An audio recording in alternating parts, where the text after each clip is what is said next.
What's up, everybody? Welcome to the stream. Tis time. Everything's still sticky. Gross. I thought I wiped it all. Ah. Blah, blah, blah.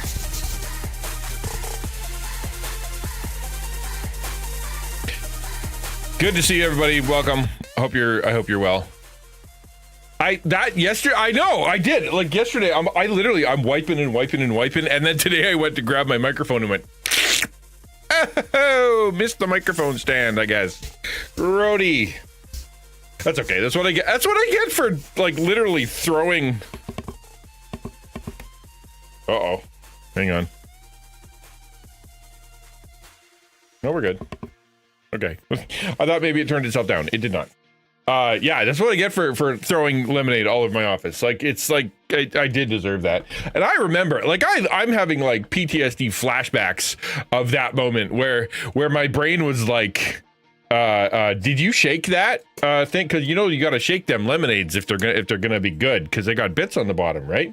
And then my other part of my brain was like, yeah, I don't think so. Because we remembered to do that, right? Like, would you do that? You'd shake it and you open it. Like, and also, throughout the history of existence, for all time, you've always snapped the lid back on because you're hyper paranoid you're going to spill it. So yeah, A, it's got a lid. B, you probably haven't shaken it yet. What is the risk? And then immediately went all over my room. Like, I don't know what's wrong with me.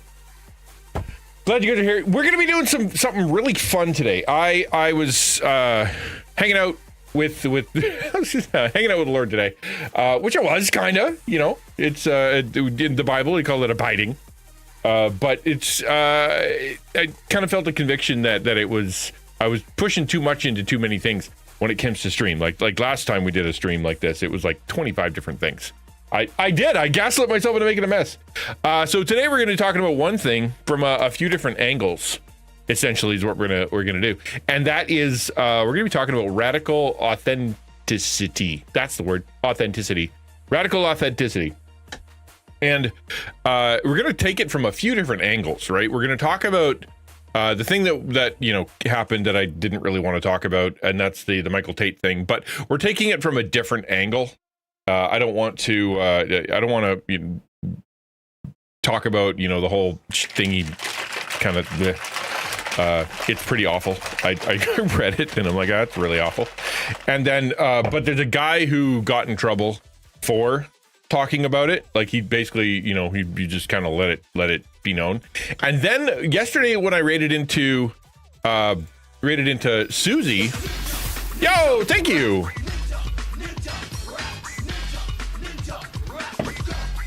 Much appreciated. So yesterday, when I raided into, I appreciate that very much. Thank you. Into Susie, we talked about Ninja, right? Did you know that Ninja has, whatever, he's talking about faith now and whatnot.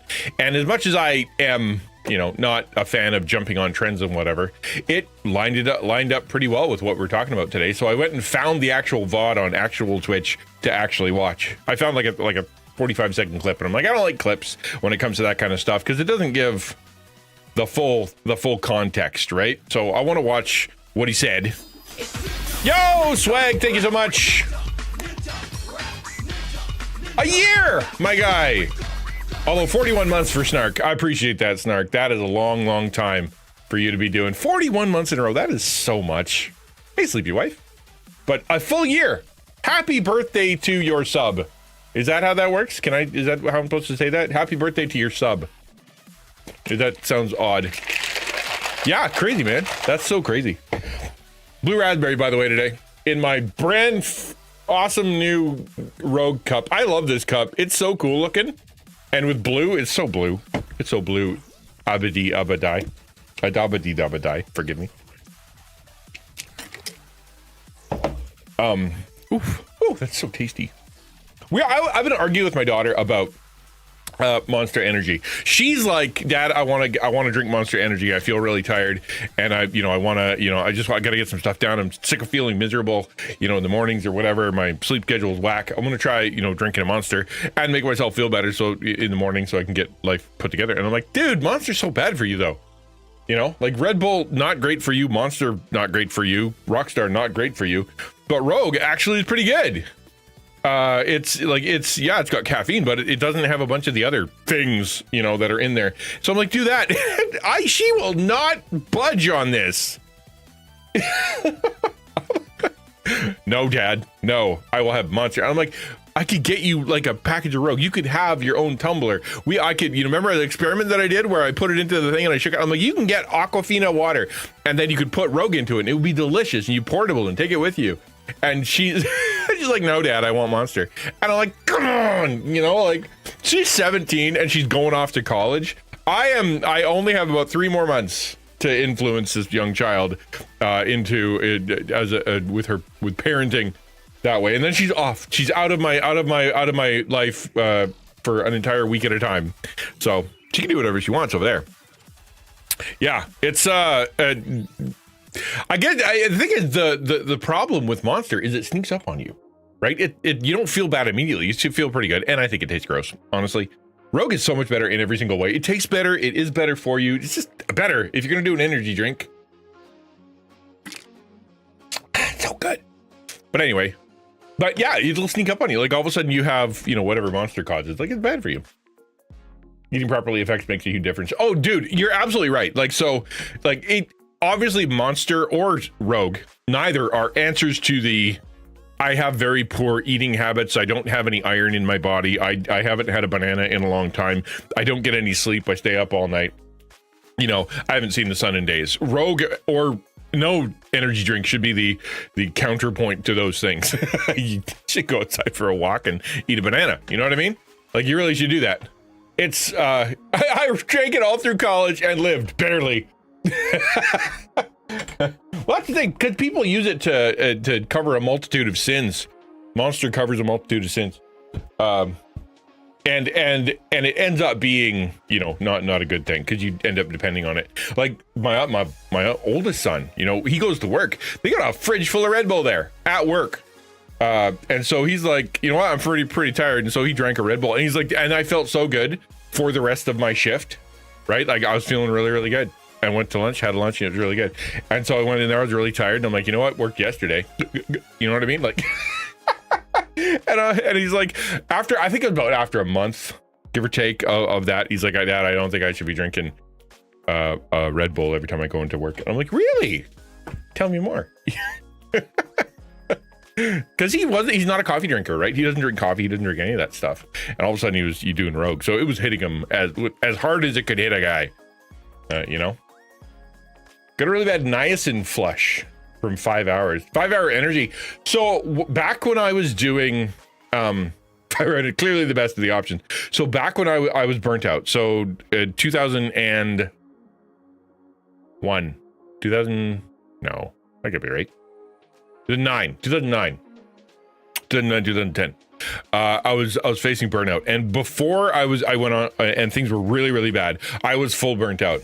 I would buy those things from the store, the 5 hour energies, and before I went to church, you know, just so I could get through, so I'd have enough positivity to be able to actually have a conversation with people, so I could, hey, how you doing? Good to see you, blah, you know, all the stuff you're supposed to do, and then get through the sermon, probably play the music, you know, all the stuff, and then, you know, go home and absolutely crash out. And that was another sign, man. If you're chucking down energy drinks in 5 hours just to make it through a normal day, like just normal stuff, that's probably something going on psychologically. Probably should work on that. All right, yeah, so everybody knows that. We talked about it yesterday. I want to show you some cool stuff. Can I show you some cool stuff first? First things first, it's widely known in the community of my crippling addiction to polyhedral dice sets, and it is a it's still going, but these are the new ones I got. Are those not the coolest looking things you've ever seen? That's my new dice set. Okay, I'll pull out a few for you just so you can kind of see them. The right, so they look like little potion bottles, and then they have numbers on the side. So it's the whole polyhedral dice set, right? And they're very cool looking. They're super cool looking. Like that is, it's just so neat. I love stuff like this. I have no stand for them. There's there's no way for me to hold them on anything, right? The D4 looks really cool. And what's cool about the D4 is they blunted the bottom, right? It's not, you won't be able to kill anybody with it. It's unfortunately it's non-lethal, the D4, but it's so cool looking, man. The fact, like the D, I'll show you the D20. It's pretty sick. It rolls forever. Like it rolls for an hour. I don't know if I can show you. Maybe how would I do that? With my desk cam. Anyway, so it just basically like this. So this is the D20, and you'll see how small it is, right? Like how small the letters are, and it's almost round. Like it looks like a circle. So when you roll it, see if I can get the sound.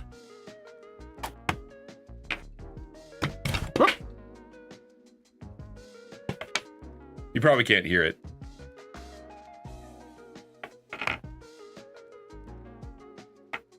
Anyway, that didn't work. But what it does is it basically goes and it just stops. It just sits there and rolls back and forth. You don't know what you're gonna get. So it's still fairly random. Yeah, it's pretty smooth. I love it. Really cool. Really cool. So big question, big personal question about my daughter that I'm gonna answer on live stream. Let's see how that goes. Where are you? I saw it. Has she had a checkup with her doctor lately? Similar issues, found out vitamin D deficiency. That literally, she had blood test very recently. Yeah, no, it's more of a bad sleep habits summertime thing.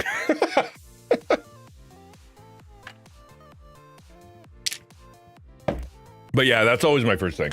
It's always like, dude, if you don't have iron in your system, especially women need to take iron supplements, like almost all of them for always, unless you're really good at eating meat or whatever else iron is in. I think Brussels sprouts. You got to take supplements because there's just not enough iron in the world for you guys. And yeah, exactly. So here, that's the first thing. I think that's really cool. Second thing is this. So this is a micro block or mini blocks. They're mini, not micro. Mini, a mini block set, and magnesium. Yeah, you're right. And potassium, B12. And what it is we're gonna build this tomorrow. Well, we're gonna try to. I've tried to build Lego on stream before, and it took way longer than I wanted it to. However, what has me encouraged is, and this is not like Lego, is that there are like a ton of bags in here. Like there's a whole bunch of bags. Maybe you can't quite see it, but like there's a bunch of bags in there. And so therefore, if you go through the instructions, it should be like open bag number 10, like, and then that way you're not farting around looking for all the, all the bits. But I'm excited to try that. Yeah, you know what though? That's not Lego, obviously. Doesn't look like Lego. That was $35. 1,000 pieces, looking all cool, and it's like a ramen shop, but whatever the Chinese version of a ramen shop is. And there's two versions. That's why I said 2 of 2, because the other one is a coffee shop, I think. And you can build a little town with it. Like they have a bunch of little town you can do. So a bunch of little things. And so I'm gonna try this, and it looks really cool. It doesn't, and it's because it's mini. Like it's only this big on the bottom, right? It looks like it's gonna be this massive thing, but it's really small. And when and only like that tall, because they're very small pieces. I'm gonna try setting up a. No, I will not be doing that. I know, right?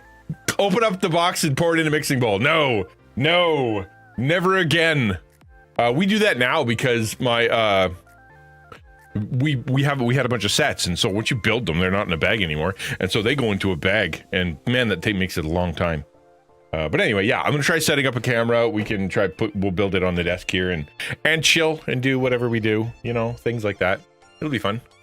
Good luck that the bags are in order. Nano block version of building blocks has a lot of bags, but they're not in build order. They're in size order. No, what? No. That would be so stupid. No, I think we're okay. I think we're okay. This is like a variety of sizes. So I think we're okay. Is it numbered? Hold on, is it numbered? Yeah, it's numbered too. This is 7. I think we're all right. I think we're all right. Don't do that. That would suck, and it would make the stream 17,000 hours long. Maybe I should do it as a subathon, where I open a bag for every sub, and then we build it for every sub, and in the meantime, we're doing something else because I got to pay for a trip to Reach. donate to Taco. Help us get to Reach. You know. Yeah, I know. Yeah, I know. It can be hit or miss, but it looked really cool, and it had like a whole bunch of reviews, like hundreds of positive reviews. So I felt pretty positive about it. And you know, hopefully it's a fun little thing. I'm trying to be back into the variety, back into doing stuff that I think is really, really fun. You know, back into getting your mark there, buddy. Back into doing some just some silly stuff. It's a work in progress. Streaming is a work in progress. All right. Let's get this thing lit up. We'll start with your. Yo! Thank you, my friend! Very kind of you.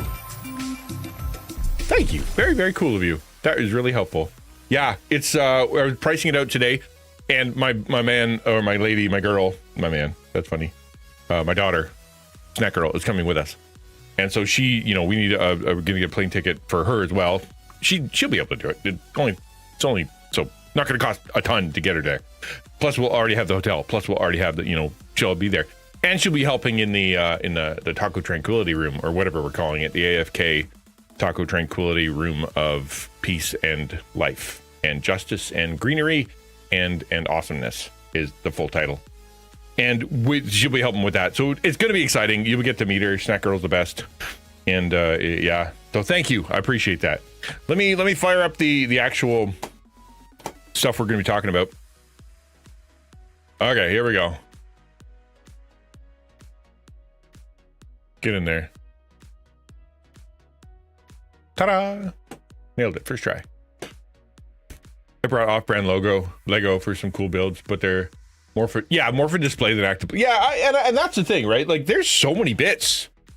Like there's so many bits in this. Like the little soup, and like the little bowls and the little person, the little sign. Like, there's just a ton of little doodads in here.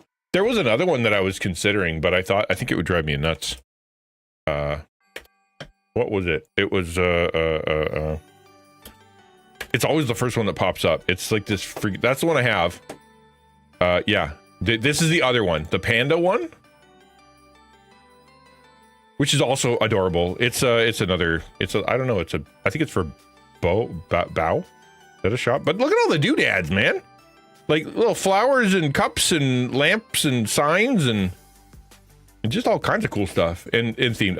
If I had to choose, I chose the kitty because that's, you know, cats and internet and all that stuff. Oh no, there is more. Yeah. Oh, I didn't realize there was a takoyaki shop too. Anywho, that's not what I was going to show you. I was going to show you the one that has like 1 billion pieces that I thought was really cool looking. I think it was this one. Yeah. Like, how many pieces is this?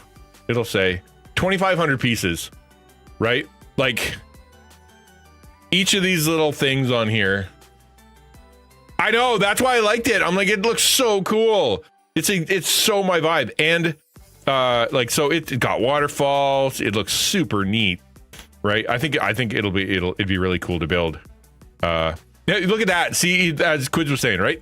See how even on their main picture, these pieces are not like snapping in super tight and whatnot. They're like, even here, like there's like a crack there. You wouldn't see that in Lego. Lego is 1,000,000% like perfect.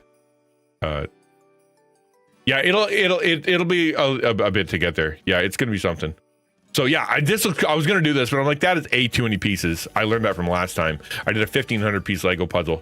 Brutal. brutal. But then it didn't have bags. It was all one big bowl. And then it does this. How cool is that? It has lights. You got lights, man. Isn't that neat? I don't know. I think that's just freaking rad. Right? Yeah.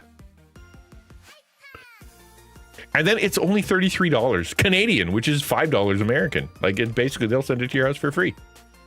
I don't think that other one that I got lights up. Does it? I can't remember, but I remember buying it. No, it does not light up, but does have a lot of cool things on it. That's so neat. Yeah, I got it because it's a cat. It looks cool. It's cool. I'm looking forward to it.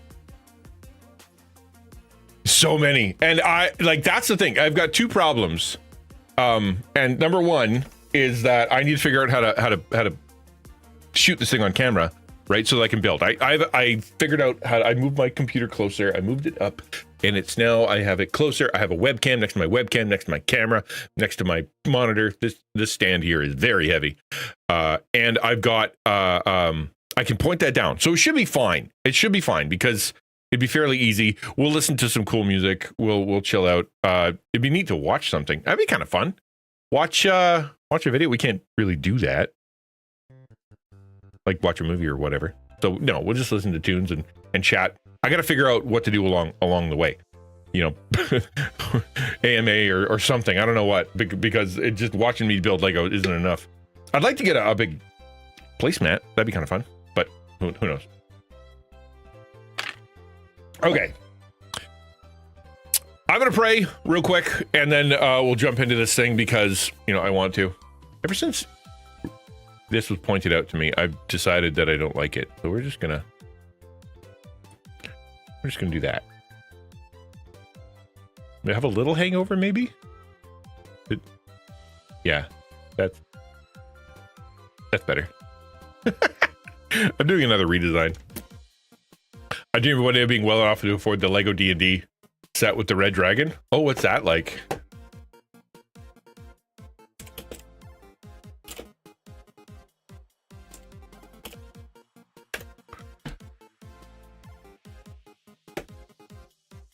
Ooh la la. How many pieces is that? That's $500. Very cool though. Oh, it comes with like a beholder. It's got like a wolf bear. That's really cool. They make lighting kits for it. Oh, neat. That's pretty sick. Oh, it's got a whole nother part to it. I'm like, why is that so expensive? Oh, there's two parts to it. It's got a dungeon and a dragon, of course. Oh, that is a lot. How big is this thing? Good gravy. Oh no, that is the whole thing. They just snap together. Okay. Duh. Beholder. Didn't I say that? It is a beholder. You're right. Okay, I'm gonna pray. We're gonna jump into this thing and we'll see what we can do. This whole topic's gonna be interesting. Switch it out for the old jazz. I love me some jazz. God, thank you for the day. Thank you for your love. Thank you for your presence in our lives, for the care that you give us, and how, even though we have to be patient, and sometimes it's really hard for us to figure out what your will is, you are walking with us. You are showing us. You are helping us, and if we abide in you and we depend on you and we build our lives on you and your word, you are so faithful to us. We trust that you know what's best. Thank you for the good news in the community. Thank you for Banana getting a job. Thank you for the people who are seeing good news in health, right?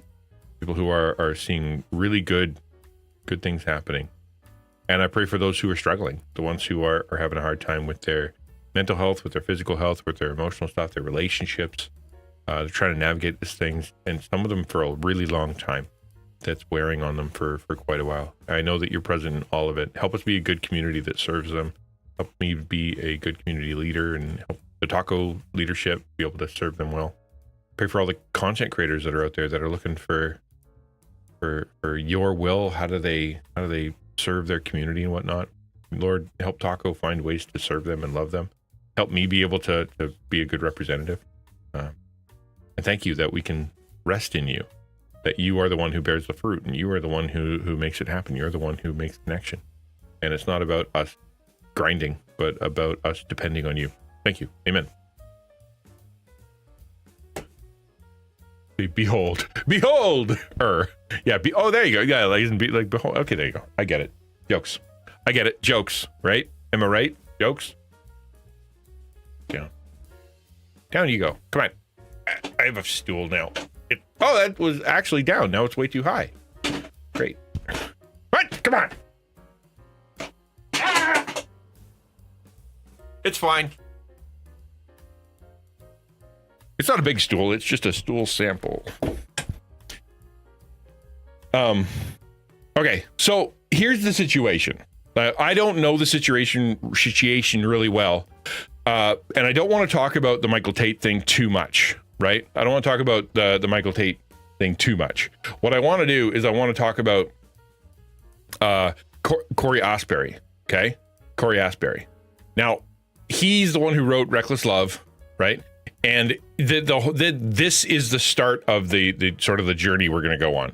We're going to go through a few different things. And the first one is how Michael Tait, who was bad, right? Michael Tait has a history of misconduct and alleged, I'll make it bigger. Alleged that many other Christian singer Corey Asbury has claimed that everyone knew about Michael Tait's history of misconduct and alleged that many other Christian artists are also living double lives following bombshell reports accusing the former Newsboys and DC Talk frontman of grooming, drugging, and sexually assaulting young men. Like, it's really bad stuff. Nobody can defend what Michael Tait did or was doing. He wasn't just hypocritical. He was horrible. He was demonic. It was really, really bad. Asbury, who's the guy who wrote Reckless Love, he was sort of asked the question, what do you think about this? Right? What's the deal? And there's a few things I wanted to, I'm going to just skip past the really gross stuff. In response to the reports, Tait released a statement on Instagram. He confessed to it, said he did it. I'm a bad guy. For 2 decades, I abused and used cocaine, consumed far too much alcohol, and at times touched men in unwanted, sensual way.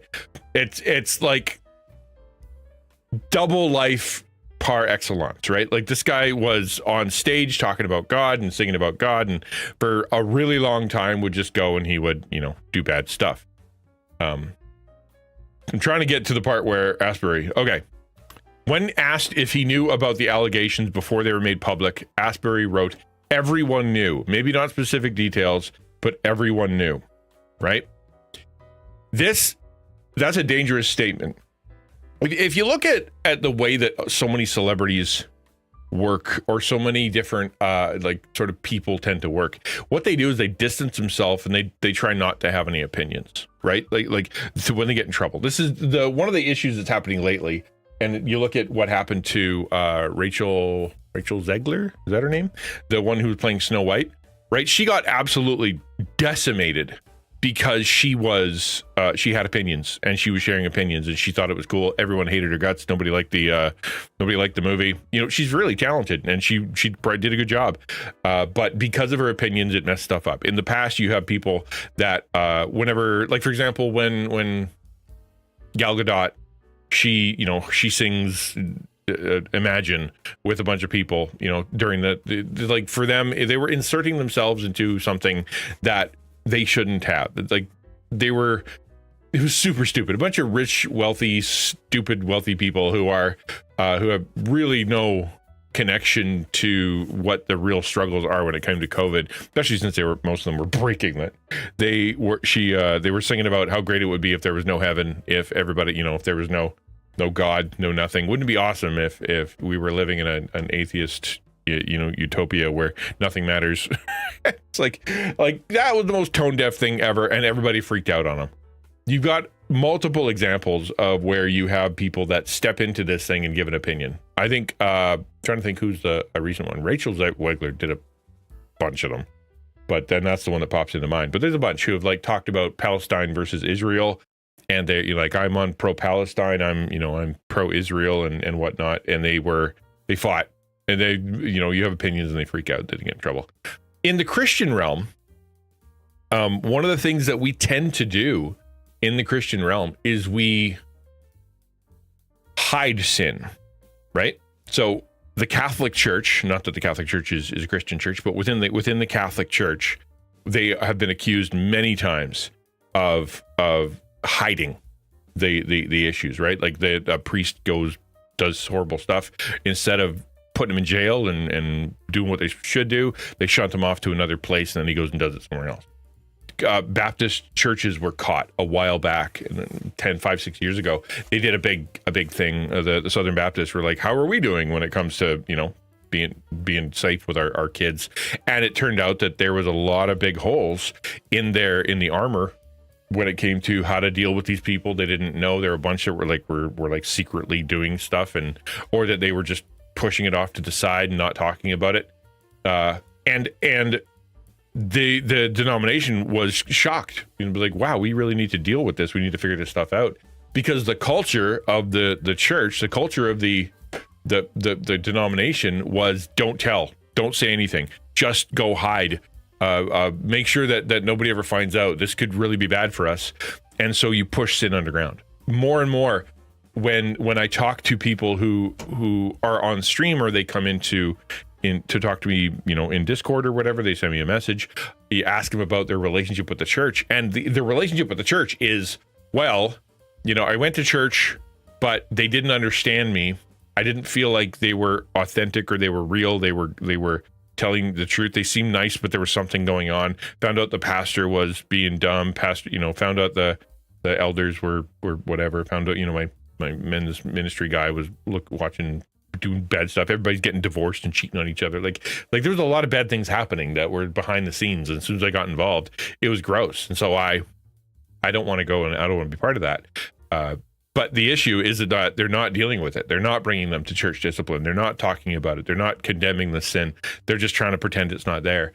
A lot of the time, because, there is people in leadership, in the pastorate, in the elders and deacons, who are also sitting their little butts off, and they don't want to get in trouble either. I talked about this a while back, but sort of the way that the pastoral situation is within the Protestant realm anyway, is well, not everybody, but a lot of them, right? A lot of them. You get a job and you're a pastor. Your only job is being a pastor. You go pastor and pastor, different churches. And by the time you're in your third church, your 10th year, you're, all the rest of that stuff, you end up having no resume, right? Like, it just, I'm a Christian. I serve churches. I'm a Christian pastor. That's what I do. So you can't really go to a secular job at that point. You have no savings, because usually that position isn't paid very well. You have no equity, because if a lot of churches have a house to live in, or they have some kind of manse, or some kind of like housing allowance, right? And within that housing allowance, you don't get paid. So you're getting paid $25K or something, or $20K, and then they give you a housing allowance that is non-taxable, which is great when you're there. But then when you if you're about to lose your job, or you're going to transition, you're going to go somewhere else, bad things happen. You're like, I have no savings, I have no equity, I don't have a home that I could sell. I didn't get paid a ton, so therefore I don't have a retirement.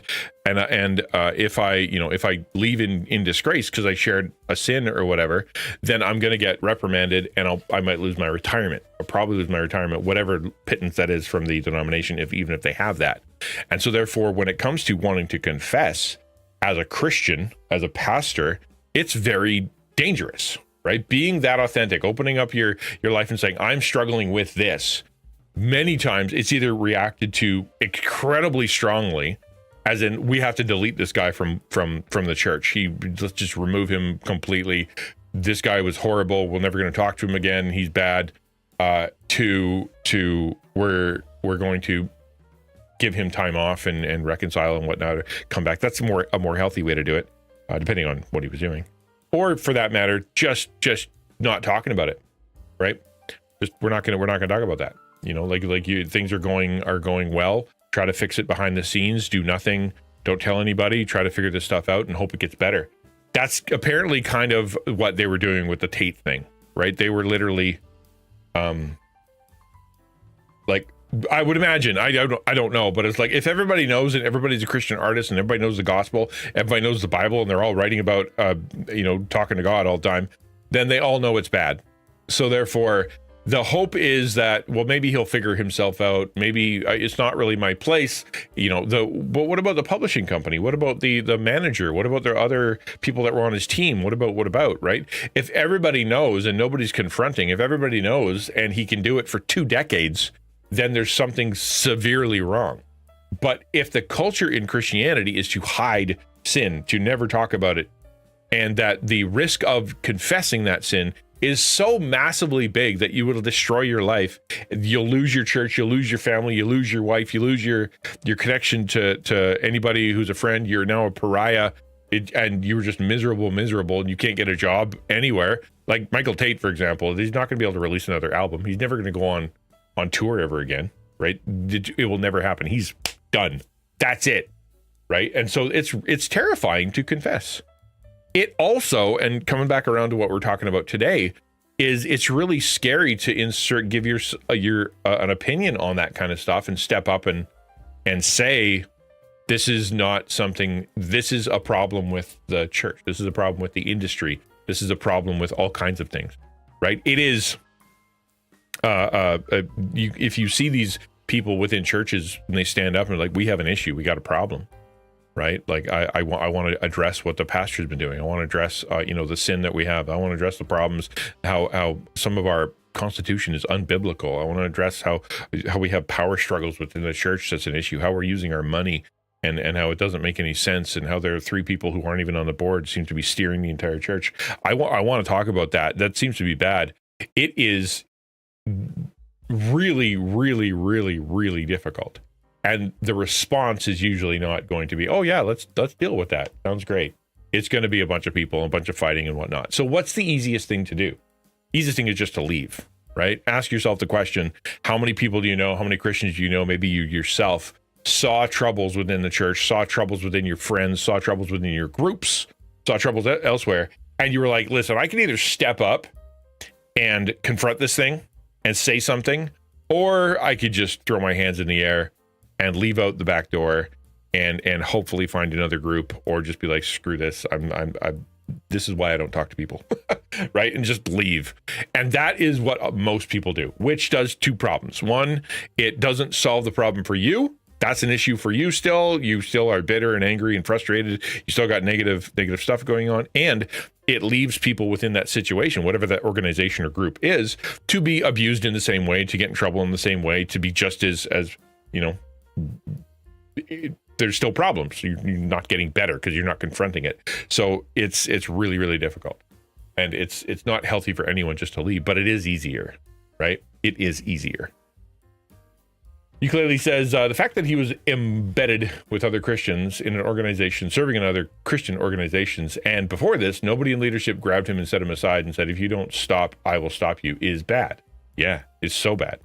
Because that means there are likely other people and things not being dealt with. There are, and that's where this keeps going. And talk about cleaning house, right? So everyone knew, maybe not the specific details, but everyone knew. In another comment, a user asks, how many Christian bands artists are living a double life like Michael Tait and NTB? I don't know what they did, but I'm not going to click it. More bad news is bleh. I get it. Bad things. Asbury said, who frequently addresses what he sees as issues in the CCM industry on TikTok. He simply responded, a lot. Okay, I didn't see that was a video. And why don't I want to click need to breathe when I was just talking about how we need to bring some of this stuff to light? Is because it's gross, it's triggering, and it wouldn't contribute to the conversation. I only see, potential negativity coming and potentially gossip, as opposed to we got enough conversation going. Is this a TikTok link? All right. This is apparently Asbury. I like this. I didn't know that I had this. Let's listen.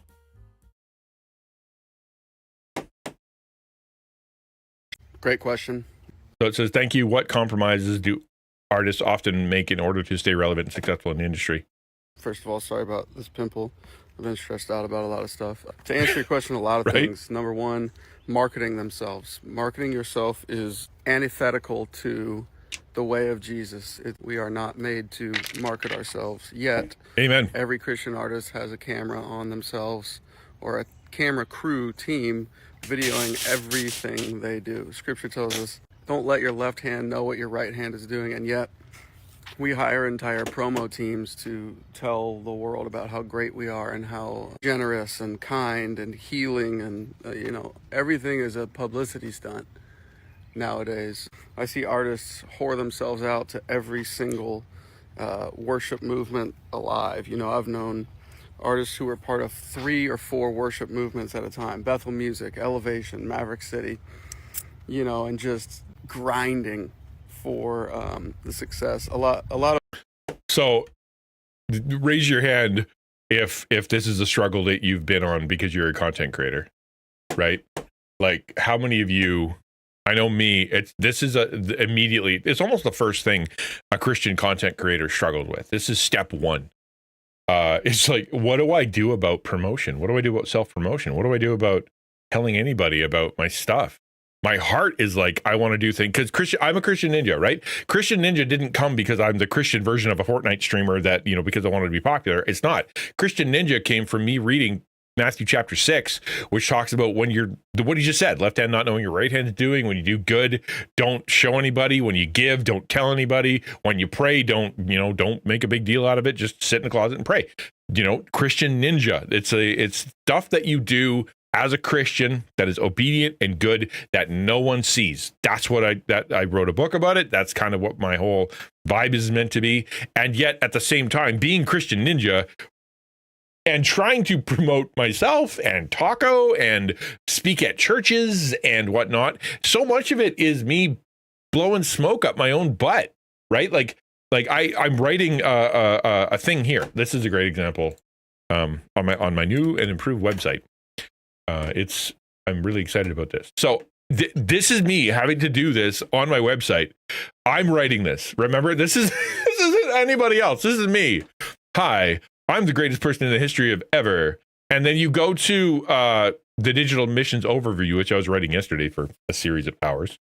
And that is, why am I so important? Why is the mission I'm doing so important? Why am I special?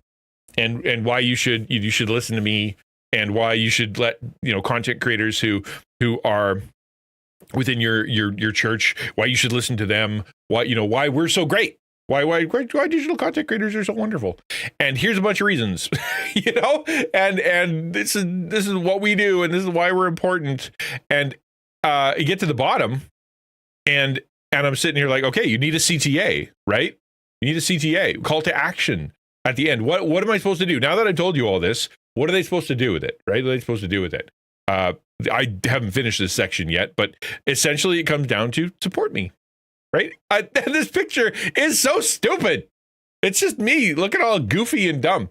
And it's just, right? Like it's so silly. And yet the idea is I'm supposed to be, hey, yes, I'm official. Hey, I'm really good. Hey, I know what I'm doing. Hey, I have success. I like when I'm trying to work with brands, or I'm trying to work with other artists, or I'm trying to work with other organizations. Part of the job is going, here's why you should work with me. And it's really, really, really difficult to balance our topic today, which is being radically authentic. Poor banana, so tired. Being authentic with people, being open with people, being your real self, with putting your best foot forward, or trying to sell yourself, or trying to be special. Like, what videos do I release? What shorts do I release? Do I try to be funny? Do I try to be smart? Do I show the bumps and warts and all? Or is it like best foot forward? Like, what do I do? I have an entire media kit, right? Like, I got a whole media kit that is designed that when people read it, they're supposed to go, wow, this is really cool. Look at that guy. I should totally get to talking to that guy. Woo-lee mooly. What a wonderful dude. That's what I have. It's necessary, but it also really, really, really, really, really feels weird. It really feels weird to do. I'm not super comfortable with it, and never have been. I'm trying to get more comfortable with it because it is part and parcel, But I'm at like what he's saying when it comes to being followed by a camera crew and wanting to do that. We struggle with that too. It's flaunting yourself like a boy bird trying to court a female bird. Yeah, kind of. Yeah, very much. Look at my feathers. Yeah, exactly. But like what he's talking about, I think we have an equivalent to that as Christian content creators in that we want to film everything we do. We want to turn everything into content. We want to, fill the shorts feed and be authentic and make sure we're on Instagram and taking pictures of the background and talking about how great things are going because we want support and we want to build a community. We know excitement carries forward. We have a lot of different reasons why we want to look our best, on screen. For these guys, it's like it's part of the thing, and they're being promoted because they're going to sell albums because they want to make money. For us, it's we want to continue to do this, and for a lot of people, hey, North Hill, they want to go full time. They want to be a full time Christian content creator. That's the dream. That's the goal. And so, how do you do that? And it's not through going, I don't know what I'm doing, and I'm a terrible person who has no clue. And please, just give me a chance, right? You got to put best foot forward. It's really, really difficult. But Anna says, I have a fantastic personality pics for my own self. Yeah, exactly. Like I'm sitting here taking these photos of myself, and I felt like such a tool. I'm going to pull them up just so you can see how big of a tool I look like. Where is it? Boom, and then Dream Graphics, and then thumbnail portraits. Monkey wrench? Yeah, kind of. So this is right. Like it. Okay, I'll just show you. Right. This is me standing up against a wall. Right in here, in my house, trying to figure out how to do like YouTube thumbnails, right? And then here's me trying to figure out more YouTube thumbnails from ages ago.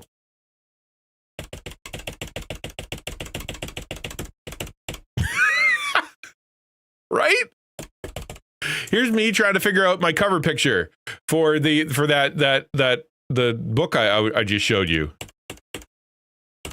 Right? Here's some of the stuff I tried to do when it comes to like do extra little side pictures. So, action shots or whatever. But look at it.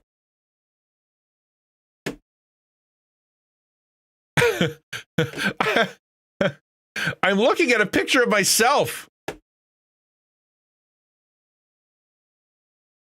I can promote others, but I'm not good at promoting myself. Yeah. And I think that's exactly because that's very Christian, right?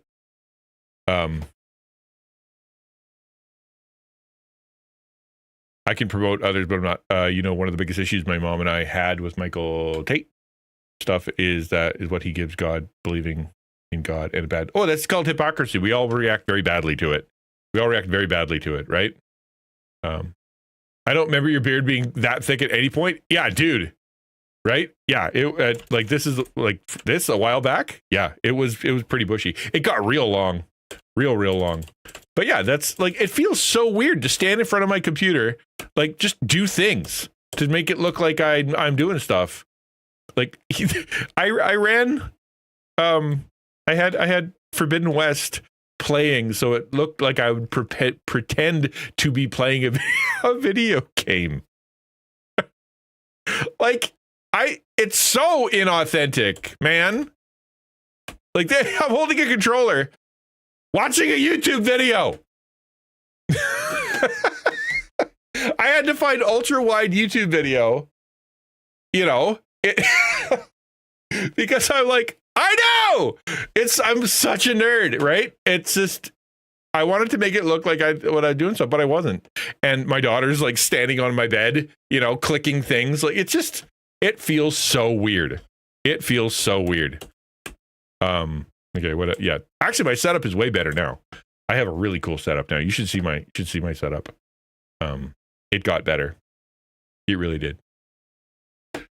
Anyway, but my point is, it is really odd for a Christian content creator to be promoting. But to come back to the radical authenticity that we're talking about, I think one of the best things we have as Christian content creators, and I say this in the book and I say this in the training, I say this everywhere, and that is that people respond to the fact that we are ourselves. We're being real. We're being when they come to here, they're not to me. They're not seeing someone who's fake, right? Someone who's putting on a show. They're seeing the real me, and I tell you about my problems. I tell you about my hurts. I tell you about my successes. I share my fun stuff. Like I started stream by going, hey, look, I have cool thing. Isn't it cool? Because I really legitimately want to share that with you. Is there a risk? Yeah.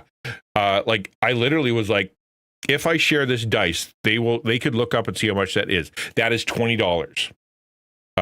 They will look at that and they will say, how come this guy, somebody might, how come this guy can spend $20 on dice and then say he needs money to go to Reach? What the heck? Right? What a hypocrite that he would be asking for money to be able to go to Reach and get an airplane ticket. And at the same time, he goes and buys $20 dice just because he thinks they're pretty. What's wrong with this guy? What a hypocrite, right? I've felt that there's danger there, but I'm like, but that I want to be me and I want to share me and I want to, talk about my stuff.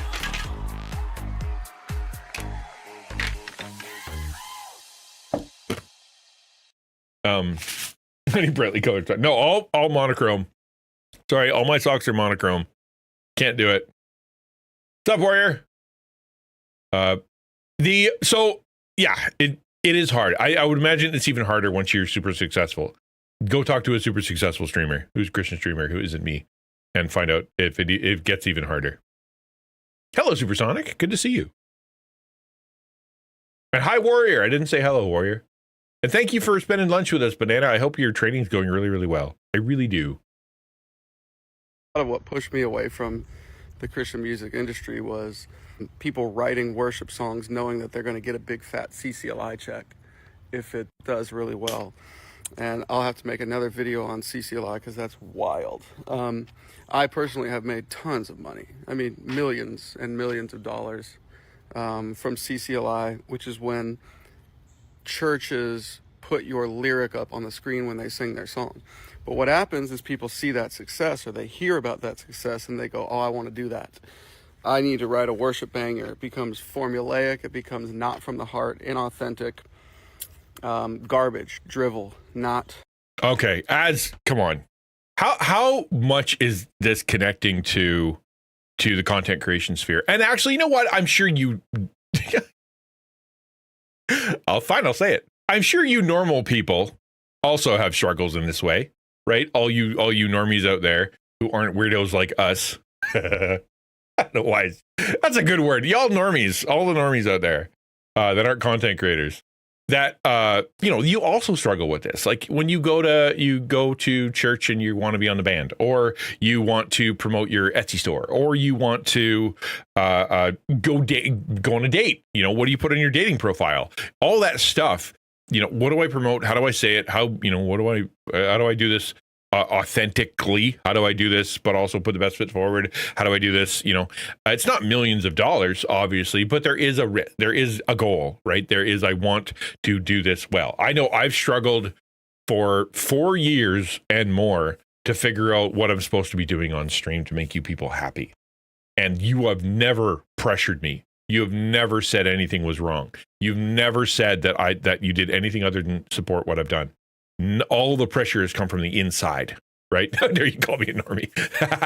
Hey, you're one of us. Joan, you stream. All the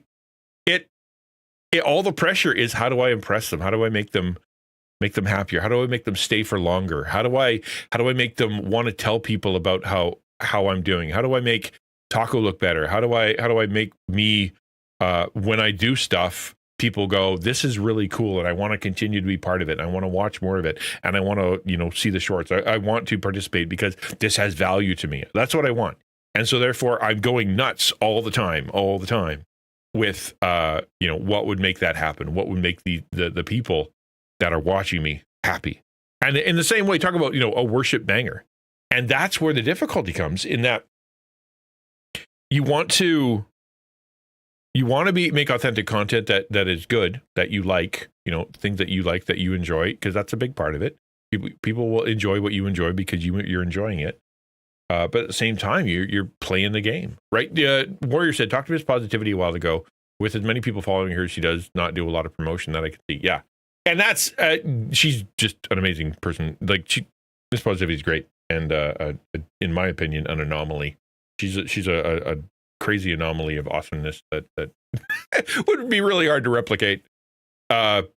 But yeah, you look at somebody who's trying to do this, and the question is, what do we play? What do I jump on? What should I not jump on? Some people go radically the other way, and they're like, I want to offend as many people as I can with the gospel, so everybody's mad at me. That's how I know God loves me. Some people are like, I would never bring up Jesus ever because that'll just freak people out. Some people, because how many times have you gone to a Christian stream and they say, hi, but this is my mission. This is what I do. I'm a Christian streamer, but I'm not one of those Christians. I want you to know I'm not one of those Christians. I'm not judgmental, and I'm not evil, and I'm not a hypocrite, and I don't mess with kids, and I don't, abuse women, and I'm not going to yell at you, and I don't judge you like that. As soon as they say Christian, they give this litany of things that they're not. Why? Because they don't want the baggage of Christian, the bad guys landing on them, but they still want to be authentic and say they are a Christian. Because it feels weird to not say that. And then I don't know, man, it's just really, really tough. It is hard to be in a position where your job is directly connected to people's opinion of you. And that's what it is. He talked about the worship banger, right? We do the same thing. We want to create a good blog post or podcast or whatever. We want to, quote unquote, go viral. I do. I would love to go viral, whatever that means. I would love for one of my videos to take off and then to finally get to 1,000 subscribers on YouTube so I can, do some stuff over there that's kind of fun. That'd be cool. I think that'd be really, really neat. And in the back of my mind, when creating content, it's either how can I make the best content I can make for the people that I'm trying to serve, and trying to figure out and what will also, please people. And it's a weird balance and really, really difficult. And I struggle with it all the time. I don't know. Maybe you do too. Like this year, when I bought this, it was almost an exercise in fighting against that instinct, because this is a terrible idea from a content creation perspective. I am not a craft guy. I am not a creator that can make building Lego look interesting. You watch Toast back in the day, right? He had a fantastic setup. He had color and he had really cool camera work, and it was really, really good. Like watching him do Lego was a really good experience. Watching me is not going to be as great. It's just going to be me building Lego. That's a terrible thing. But I thought, you know what? I want to do something because I've been challenged with it lately, especially with the board of Taco, talking to me and going, listen, man, chill. You are pressuring yourself too much. You're trying. Just yesterday, I got a message from someone saying, I know that you want to try doing this the best you can possibly do it, but you're freaking yourself out, man. Stop freaking out. And so this is part of the way of going, I'm going to do something fun that I think might be fun that isn't going to make good content just because I want to do this and do cool things with my group. I don't know. I don't know if you guys can resonate with that or not. Let's finish this video. From God. But from man, it becomes formulaic, it becomes from the heart, inauthentic, garbage, drivel, not from God, but from man, and the desire for mammon, desire for money. Christian musicians and CCM musicians and artists, typically the most entitled ones I've encountered. I've run a lot in the country lane lately, and they're super humble and chill. A couple of them are kind of D-bags, but I don't know. There's a lot I could say. God bless, though.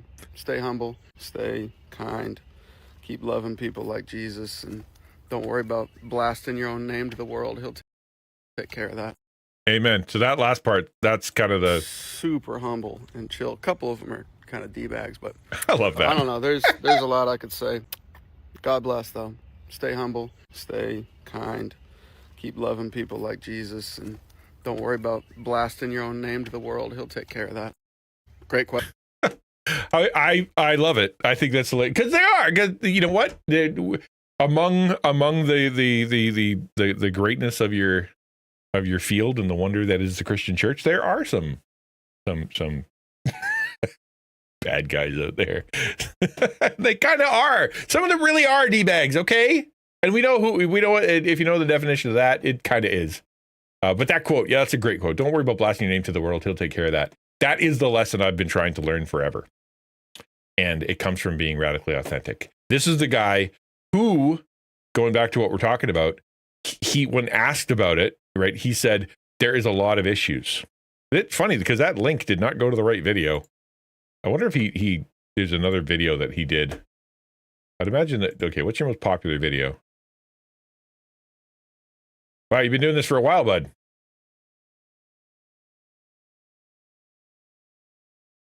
That would have been a while. Okay, a long time ago. Yeah, I don't know where he's at. But anyway, like yeah, I'll find it later.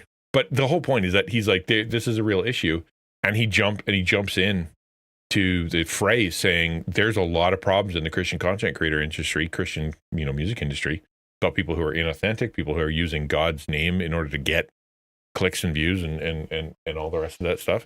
There are people that are fake, that aren't Christian, and it's just easy to slip into that, probably because there's a ton of money, and there's a lot of Christians out there who do not know the Bible, do not know they live emotionally. So if the song makes them get a tingle, it must be a good one, right? And so and then there's a formula. It's just like what happened on YouTube, the YouTube formula, the algorithm. It's just like what happened in music, top 40. There's an algorithm. There's a system that appeals to the most amount of people, and it washes over them like warm water. Doesn't challenge them, isn't interesting, isn't great. All right, thank you. And yet at the same time, it works. It makes it gross. And it happened to Christianity, and it should make us feel bad. It's inauthentic. Back to have our one word for the day: radical authenticity. The comments quickly gained traction after Christian apologist Mike Winger reposted them on X. Winger criticized the culture of silence within the CCM industry. Culture of silence is within all the entire Christian industry, man. Like it is all the places. And I wonder. I'm trying to think. I'm trying to think of my experiences just kind of on the fly here with Christian content creators. We want toast. I love toast. And ways that we have seen sort of a culture of silence. How would you know it's silent? You wouldn't know. Or someone getting caught or whatever like that. I think it's Susie, and I don't like bringing up Susie's thing all the time. It's just the most high profile, one. And but it wasn't the culture of silence, right? It was he called himself out. He admitted it to people. They put him under church discipline, gave him some time away to get his crap together, and then he came back restored, reconciled, and with an awesome marriage. Like that's good. That's the way to go, right? That's how you do it. So that wasn't the culture of silence. That was a good thing. Yeah, people let music shape their theology too. Yeah, exactly. Dangerously so. Back, there have been bad songs forever, right? Just because it's a hymn doesn't mean it's a good song. I can't think of any, and I'm not going to try to dig one up. I'm just glad that in Taco, at the very least. Well, I guess Taco, we can kind of address that a little bit because it's public. Like you can see what with Donnie, if you go to the Discord, he stepped away from the Taco team. Why did he do that? Like he shared very vulnerably what he's going through. He's like, man, for a while there, it was really, really rough. Health-wise, life-wise, marriage-wise, money-wise, just all kinds of stuff was going wrong. Then I got this job, which, praise God, I got this job. But the job has been, breaking me in half lately because it wants so much from me. And I went, from 0 to 1,000, and that's been so much. But then trying to add content creation on top of that has been really hard. And then adding Taco team on top of content creation, on top of this job, on top of rebuilding all this stuff, it's too much and I'm losing my mind. Like he's like, I'm down to 2 brain cells. I don't have anything left in the tank. So I'm going to, in a good thing, I'm going to step away from the Taco team and the responsibilities there because my biggest priority, which is my family, I'm going to take care of them first. And that priority needed to slide. That is very, very vulnerable. That is very open. That is very dangerous to be able to say that, right? It's dangerous because, what did Taco do? What did Taco say? What did Ninja say something to him? Did he say something? Are they mad now? Are they, what's happening in the background? It's dangerous to talk about someone leaving. It's so hard when someone leaves. But I think he did it in the best possible way. We talked about it. He thought about it. He prayed about it. He talked to me about it. And then he went public and said, hey, this is what's going on. And, I'm very thankful for how he did it. He's been on my mind a lot lately, and we're not friends. we are. We're still friends. I think anyway. We should be fine. I think that's the way to do it. I tend to be very overly vulnerable, overly sharing to the point where I mess everybody up. Right? I'm going to do this, and then I kind of do it, and then I fall apart, and then I don't know what to do.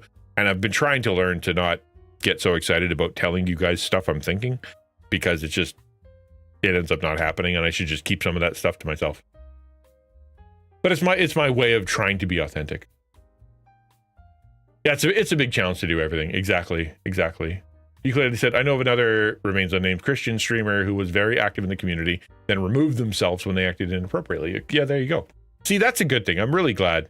Now, we can't know how many Christian streamers, content creators, or otherwise are out there being big dumb poopy pants. You can't know. That's the culture of silence. That is, the secret sin. Keep it to yourself. Hide it, because the enemy is just telling you constantly. If they find out, you're going to be in trouble. If they find out, you'll be, things will get worse. You can hide it. You can deal with it yourself. You can be someone who is stronger than everybody else, right? And so therefore, don't tell anybody. You're just always hearing that, and the paranoia just keeps growing. So you end up trying to live two lives. We talk about that, and there's a chapter in the content creation book, Art of Digital Impact, all about the character of a creator, and how if your character is off, you will be found out. It will blow up at some point, right? You're not going to get away with it, and you're going to hurt a lot of people. Look at what happened to, Driscoll and Zechariah and Hybels and all those guys. Their sin, which was private and by themselves and really individual, it blew up their whole ministry and hurt a lot of people, probably thousands, if not a million people.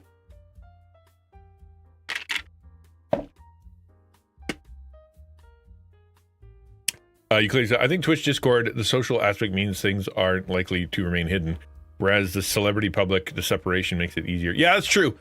You make a good point, because, if all of our interactions are either recorded or they are in Discord and easily screenshot, it's a lot easier to get caught. Granted, you can do a lot of stuff off camera, but yeah, very good point. Then of Sarah. Sarah? I don't know who that is. Maybe the reason Michael Tait got away with it for so long is because a whole lot of other people in his industry are also getting away with it. Yeah. And as a result, in the culture, we're exposing anyone is seen as a threat to everyone. And that's exactly it, right? That's exactly it. I'm doing it too. So therefore, if I call you out, you might call me out. So I'm going to stop. So I'm not going to do that. And then you end up getting a calling, man. I'm trying to think of the last giant calling that happened in an industry that was just, kind of blew up because you found so many horrible things going on. I mean, obviously you hear it in the church, like I said, with the Southern Baptist or Catholic Church or whatever. But I don't really reckon there was no calling. We discovered a problem and we're going to go deal with it. And then I didn't hear anything about it. But if anybody can think of one, let me know in the chat of something that happened that really blew up an entire industry as opposed to blew up just an individual.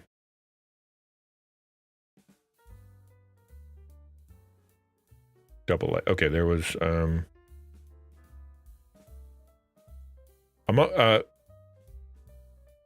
I see. Yeah, good point, Warrior. All right. Yeah. I thought you were talking current. Yeah. The amount of things I have to say and the amount of people I know who were likely changed forever by this man and by the industry that empowered and enabled him were bad. It's all bad, right? Like the Haley Williams, I don't know who that is. I grew up around this, Williams continued. I'm not afraid of any of these people. Most of them have written me off by now. How many stories like this, very small corner of the music industry, will we hear before we realize that capitalizing on people's faith and vulnerability is the sin? Yeah, I'm glad there's some people out there. Yeah, it's true. You're right. Yeah, God's not dead. Definitely the Hollywood industry, for sure. Same thing. When the Wayback Machine, way back.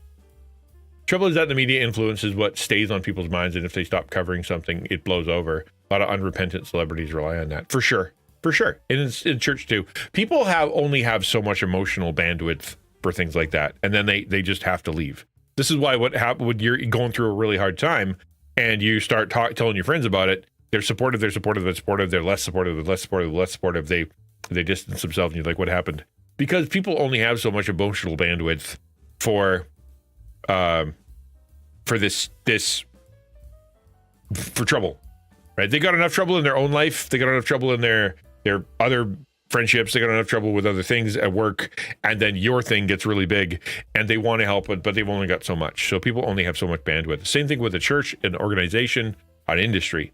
You only have so much energy that you can spend on being miserable, frustrated, reconciling, troubled, emotional about a thing until you basically either deal with it, remove it, delete it, cut it out, or start ignoring it, right? Because you can't live there. And when you do live there for a really long time, that's where you get burnout. That's where you get people freaking out. That's where you get people getting into drugs and alcohol and all kinds of horrible stuff because they're stuck in a situation. They have no more bandwidth, no more energy for that miserable situation, but they can't get out of it. So they have to hide from it. So, go find entertainment or drugs or alcohol or something so that you can escape for a bit in your own brain, from your own brain. And it's just, that's natural. That's natural and human. And so, yeah, it makes sense that people want to push this away because it is really difficult. Now I'm considering making some bread for toast. Yeah, darn tootin'. And F all of you who knew and didn't do a dang thing. I bet I've got your number. And by the way, if you're not angry too, then maybe it's time to question why. I love whenever she's sick. Whenever she says that means that the author is going, they spelled it wrong, but I'm quoting it properly anyway, not my fault. Sick is one of my favorite things. That's a good line, Yeah.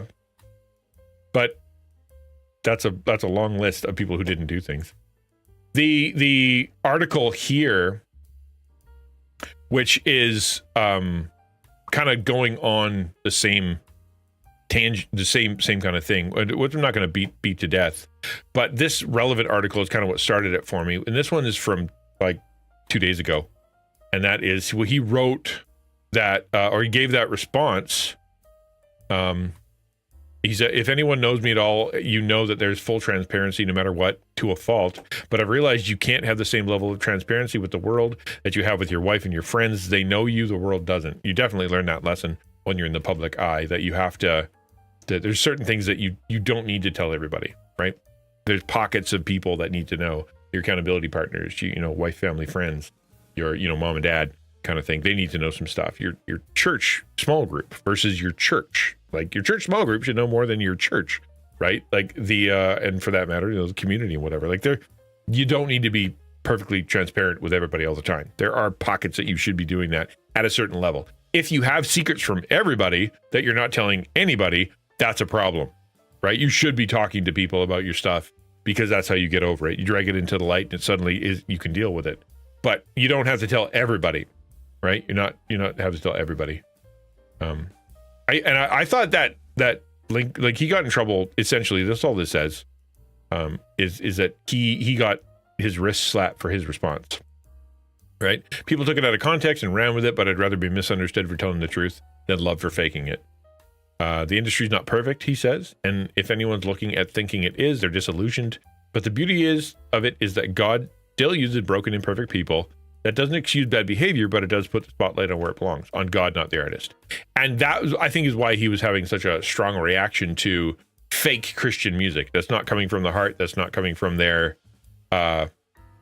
from a place where they are trying to meet God and share their share their messages. They're just running a system, and that's this. Everybody's sinful. Everybody's got issues. Everybody's going to struggle with this stuff. Question is, are they struggling? Right? And you could say that Michael Tait stopped struggling. Right? He just kind of owned it. This is me.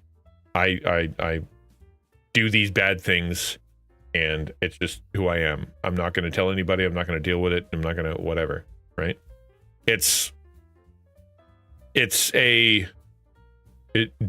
You're not going to find an industry that has perfect people in it, but the question is, can you find a group that is open, authentic, known? So that's like, one of the things that we champion in Taco, not that it's an ad for Taco, but we try to make it so that, our people understand the importance of good character, of this kind of level of accountability and transparency, how we don't like hold people like you have to do it this way.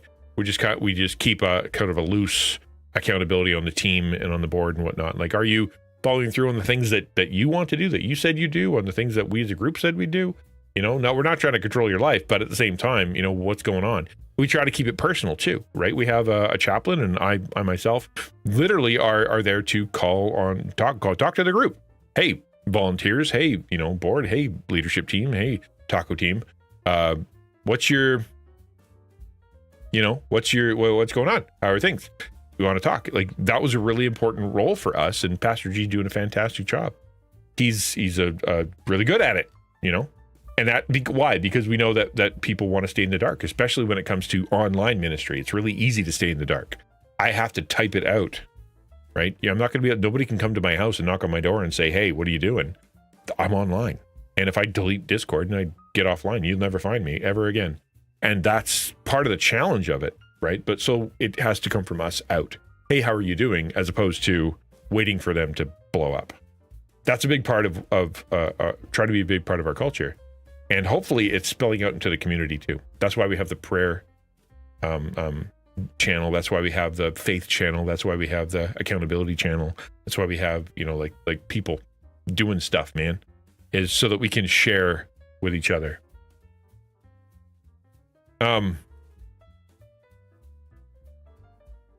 Yeah, that's more than enough of that. What are your thoughts on that? We're going to talk about Ninja next, because it's tangential. We're talking about one thing, and that is sharing our, life and faith and being a real person to everyone, being ourselves to everyone, what the danger is of that, what the risk is to that, what happens if you don't. That's what we're all about today. Anybody want to bring anything up about this part? The Corey Asbury, Michael Tait jam situation? Great question. Thank you. If not, we can move on to the ninja thing.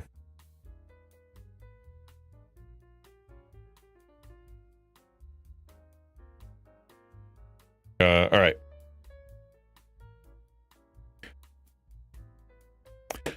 So,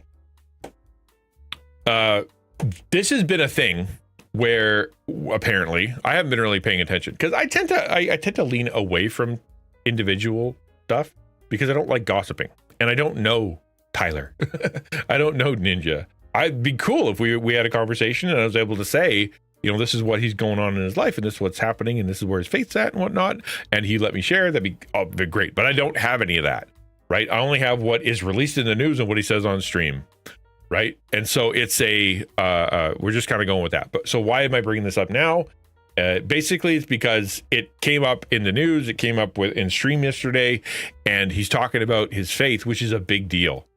Why is it a big deal? Because a celebrity is becoming a Christian? No, that's actually, we don't want that. Hey, Ferrick, if you start praying, I really wish that this celebrity was a Christian so that he can, or she can, be so awesome for God, you're actually, I think you're off. I think your prayer is off. Because God doesn't work through celebrity. He doesn't choose the celebrities to work with.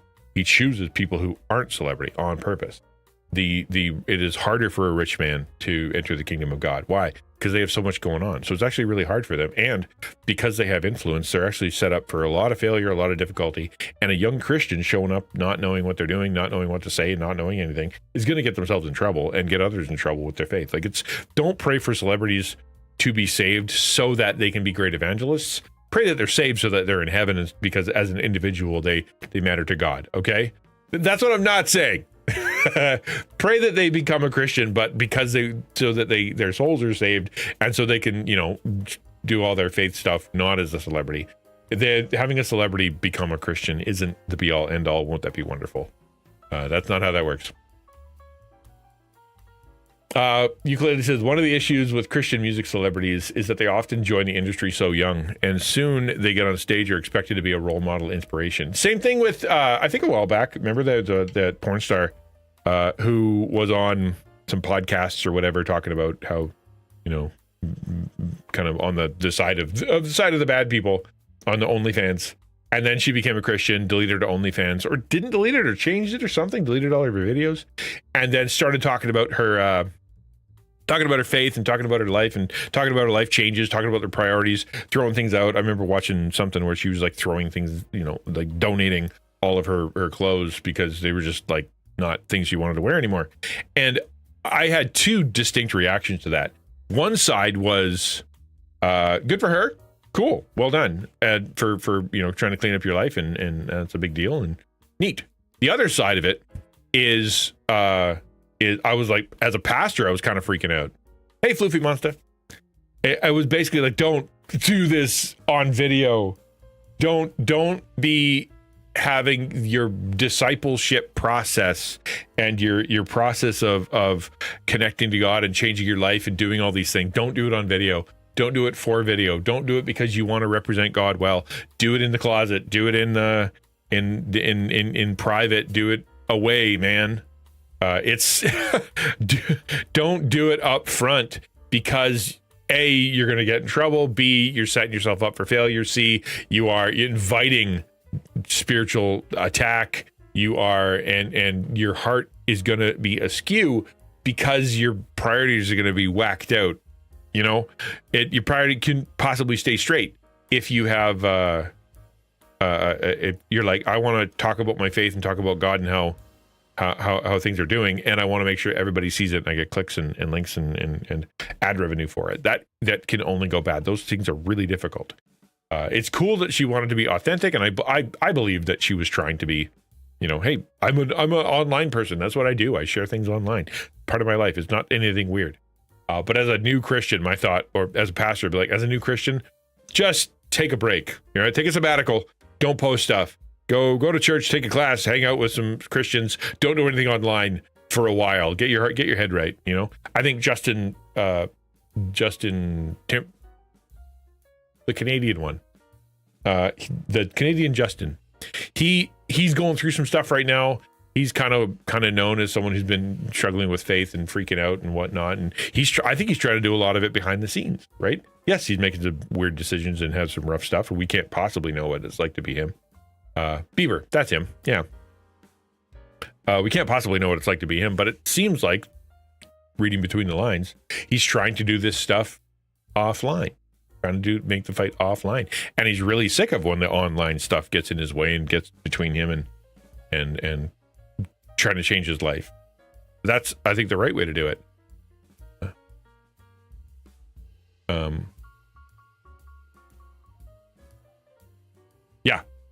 Sorry, I'm just catching up with chat. Chris Pratt is most popular Christian actors right now. Yeah, and he's not obvious about it, right? Like, we don't know his faith, we don't know his beliefs and whatnot. I heard somewhere about that, but it's hard to determine. You can say you're a Christian and not be a Christian. You can, you just don't know. You just don't know. Hey, Shadow. But to transition her to this ninja thing, you have this guy who has been online for a zillion years, right? He's been doing this for, I think, a decade now, if not more. Biggest, most subscribed, or most followed Twitch streamer of all time, I think, or he was at one point. He's a big deal, right? He's a big deal. Go Controversy with church he's been with. Yeah, exactly. He's trying to be low key, and yeah, he goes to some off weird church kind of stuff. But you know what? We don't know where he's at. We don't know whatever. Anyway, my point is that with Ninja, it's a little different because of how because as a Twitch streamer, I can recognize that you live your life in front of stream, and he's trying to be himself, right? Like I have I want to go through this before I watch the video. I've got it queued up here to watch the actual part where he talks about the Bible. But I wanted to kind of go through this first. It says the streamer and professional gamer, Tyler Blevins. I love that name, Blevins. It's fun to say, Blevins. I like saying Blevins. Fun. Better known as Ninja, recently told viewers during a Twitch live stream that he and his wife have been attending church weekly and striving to become more authentic and disciplined, both on and offline, right? So I would imagine, not that I know him well, but I'd imagine after a decade of doing this, he's figured out what offline life needs to be and what online life needs to be, and the division thereof, because in the temptation when you're a content creator is everything is content. When you're a streamer, everything should be done on stream. Don't do anything yourself. Save it all for stream.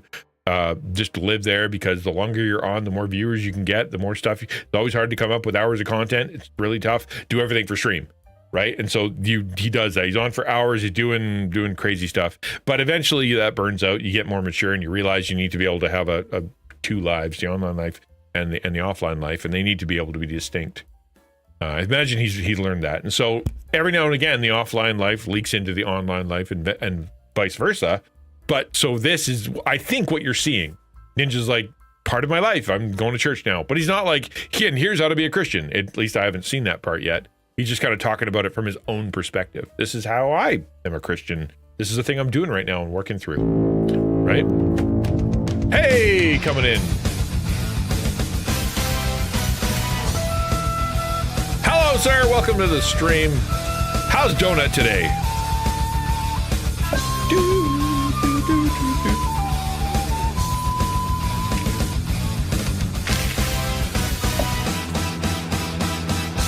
Hey, man. Not to point out numbers or anything, but dude, you got the raid song to play. That's exciting. Are you growing? Are you going viral, man? Are you blowing up? What the heck? Good for you. Affiliate celebration. All right, fun. Fun was had in Tarkov. Oh, it's funny. You have this love relationship with Tarkov. I'm never playing it again. And there he is playing it again. Why are you back? Because I like it so much. What do you like about it? Well, it's how much I hate it. Is what I like about it. All right. Cool, darn it. Yep, you play that game. Cool, man. I appreciate you being here. Thank you for showing up to stream. I hope you and your community are great, and I hope you did have some fun. Happy affiliate anniversary, my friend. 6 hours. Oh, you did 6 hours. Good for you, man. Good for you. Plus, Donut's the one who makes those the videos, the breakdown videos for all those Christian content creators do, with their fun little shorts. He makes those in his spare time to serve the community. Really cool guy. He's also really good at programming and making like little goofy things for OBS and for computers and stuff. He's a talented dude, that Donut. So throw him a follow, and when he's on, come and bug him. Go bug him. Ask him a bunch of questions. Tell him Christian Ninja told you to bug him. See what happens. We're talking today about Tyler Ninja Blevins and his faith. So he shared, and this article is from June 24th, so that's like a month ago. And talk about how he's going to church. He's got a zillion subscribers, and that's a good thing.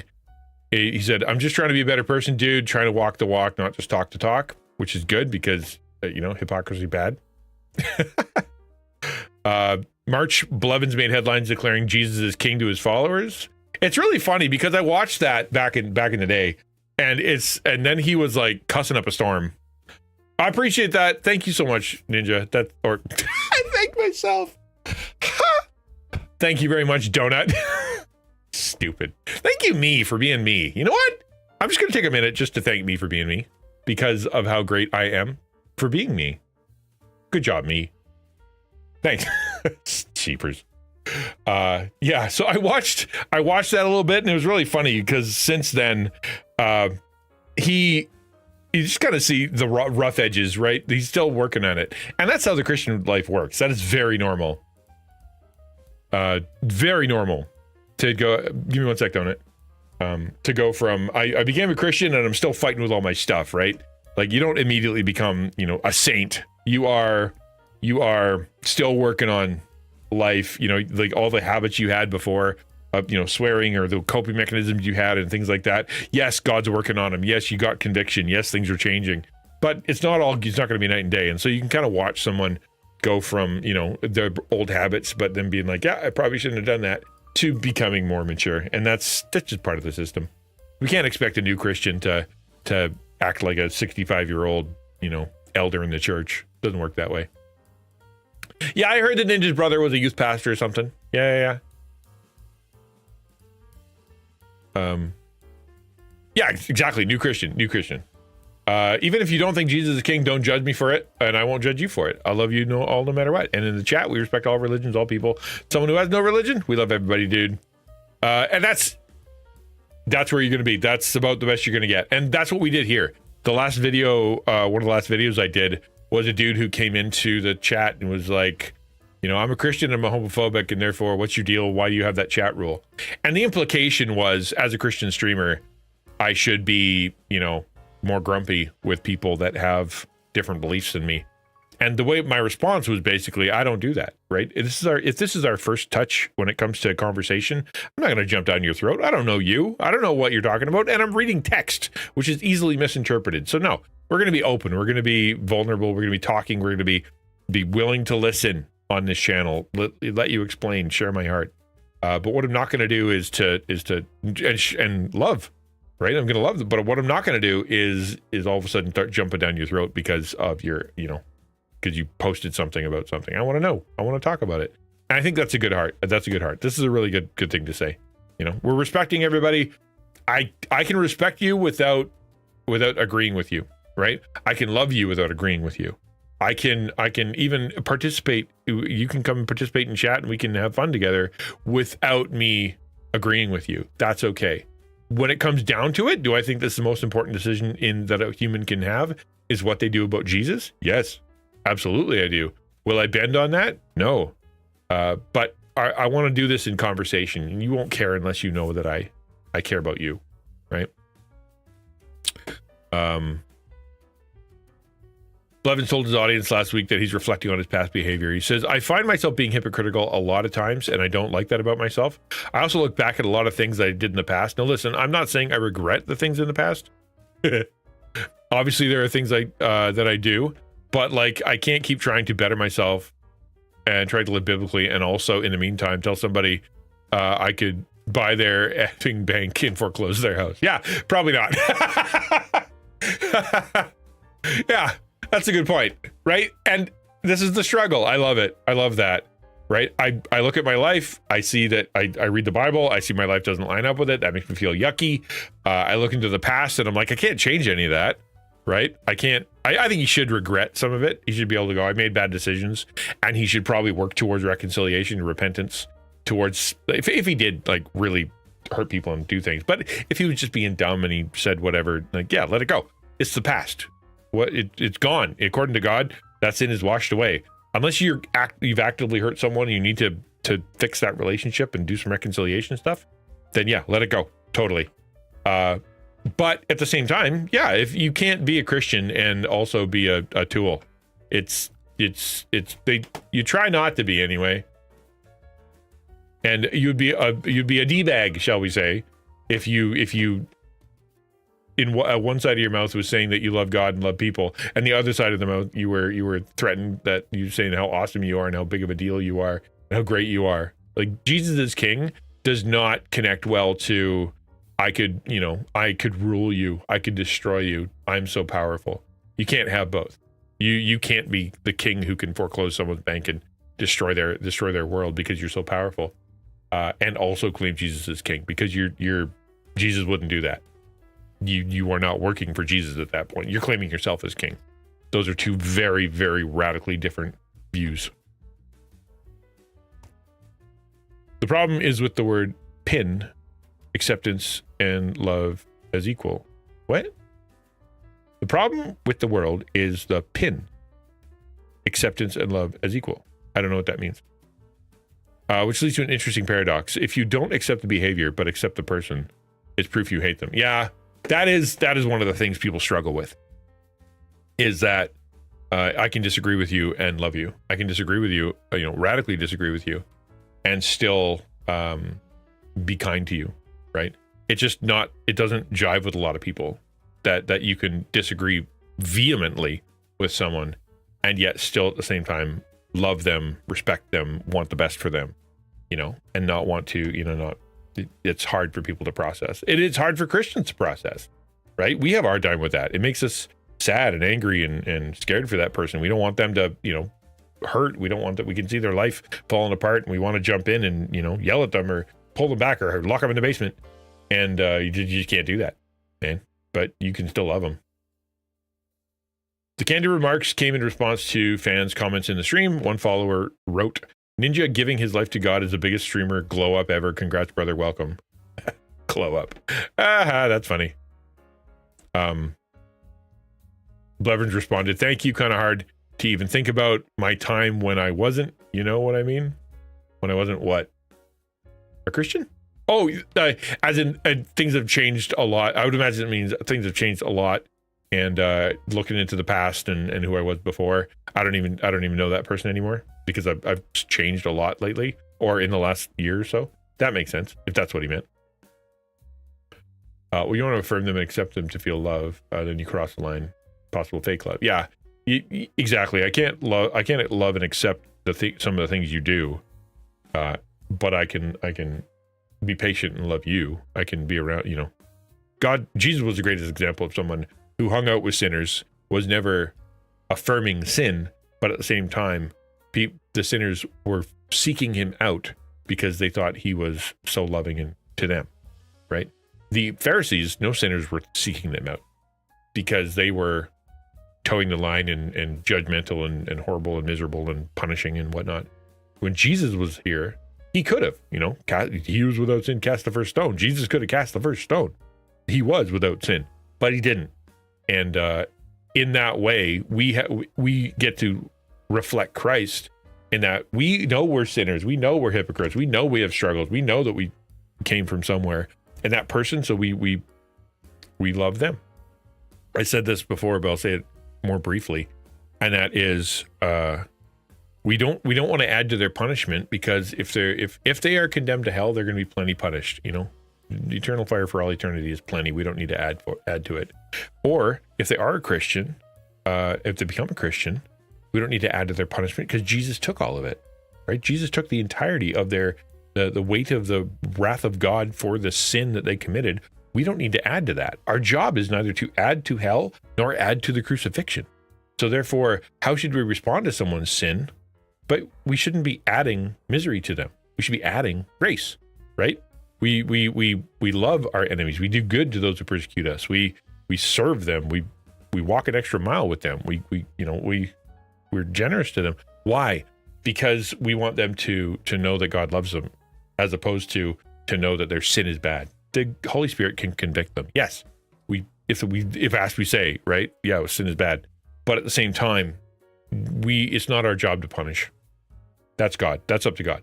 God is the one who gives wrath. We're the one who are meant to represent his grace. Marvel, who quit playing the game Marvel Rivals, citing the toxic community, has learned to step away from negativity rather than retaliate. Ironically, I think he was playing Marvel Rivals in this stream. Oh, maybe it was Fortnite, but I think I saw him playing Rivals. Some of those games, man, like I will never play that again. Then you're back, like Tarkov. They'll never feel the conviction without knowing God's love. Yeah, they'll see the difference in you. You don't want to be like the world. I'll continue reading quotes because this is good stuff. I don't want to go back and roast the crap out of people that are roasting me. Of course, I could. You can see the tug of his self-importance with his trying to submit to God, right? He knows his talent. And he knows that what he could do, and he knows what he's done in the past, and he knows he's got to submit that to Jesus now. And you can just feel the war in his heart as he goes, like, I don't want to go back and hurt people. God wouldn't like that. Jesus wouldn't like that. But I could. I want you to know that I'm pretty smart and I'm pretty ruthless and I'm pretty awful and I've got a lot of power. like you can just see the fight. The point I'm trying to make, it's a lot easier to combat negativity with negativity and roast these people who are roasting me back. You know what I mean? But I just don't want to do that anymore. Right. And it's like fighting fire with gasoline. You know, I don't know where the term fight fire with fire comes from. The only time that works is if you make the fire barrier, you burn down part of the forest so that it can't reburn, so that you save whatever's on the other side. But it fight fire with water, man. That's what you should do. But like, if you pour gasoline on a fire, it's not going to get worse or not going to get better. Sleepy said, I saw a clip this morning of an interview with a woman that had cheated on her husband and had kids with that person. But the husband, instead of going after her, said to her, I didn't know how to love you, I didn't know how to not love you. And that kind of grace is what broke her and brought her back to God. That's pretty immense. That is an immense amount of grace. Goes back to Shakespeare, meaning fight aggression with aggression. I guess, but that's not in the Bible. I'm not want to fight about that. Ninja Tyler is doing pretty good here. I'm going to call him Tyler because why not? Confusing when I am Ninja. I feel like I couldn't, or I just didn't want to talk bad about these people that were talking crap about to me because I didn't want to keep talking crap. Yeah. So he was in a toxic community and he's like, I didn't want to sit in the toxic community and be toxic. So I left. I think that's a really good thing to do. Right? Yep. All right. So that's a long article. So much. Joe Rogan Experience. What the heck? All right, whatever. I don't know how you did that. That was down here. This sentence here. That is purely because they wanted to be able to get more clicks on social media through the algorithm. Nothing new. Nothing. Okay. Let's look at this. This is his recent clip. So this is what people are talking about. This is from 8 days ago. I'm going to back it up a little bit because I was going to start right where he was talking about the Bible stuff, but I think the context is actually really kind of interesting for what he said. How far back do we need to go? I don't know if they're back. Are they back? Yikes, dude. Epic. Let's get on it, dude. Bruh. I got some games to play, bro.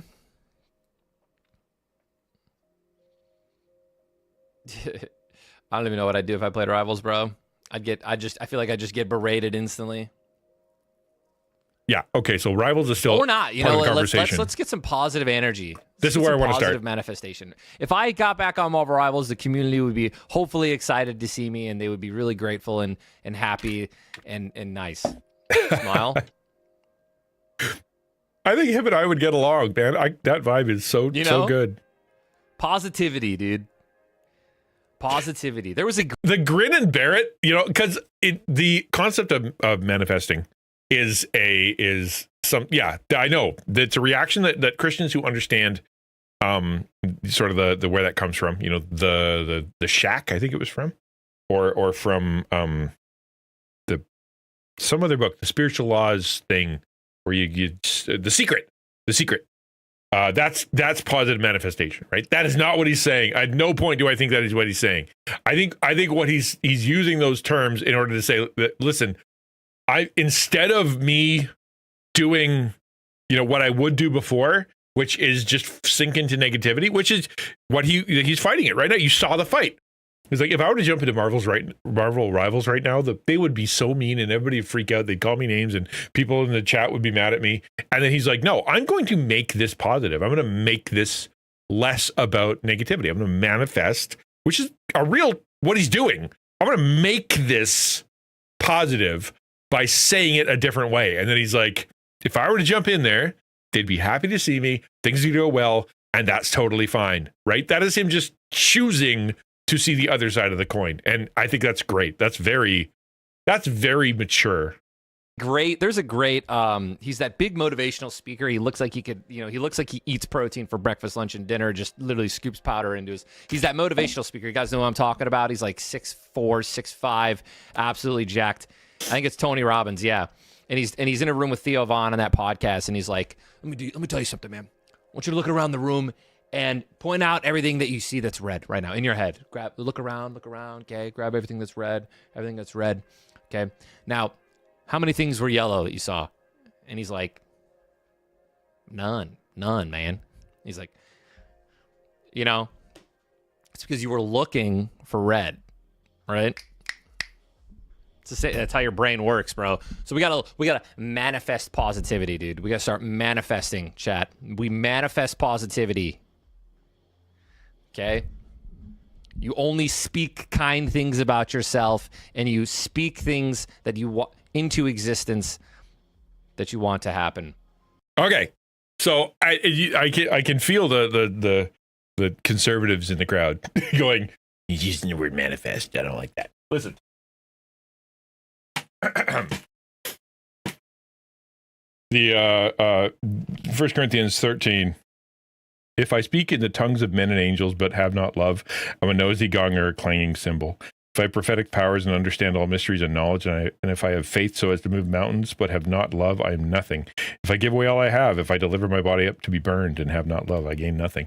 He literally just quoted the first verse, but in a different way. He's just saying, listen, if I could say a lot of stuff, and if I say things that don't have love in them, then I am just making noise, and I don't want to do that. So I'm going to choose to use words that are full of love instead. Literally what he's saying, and he's not wrong. He's not wrong. That's a great attitude.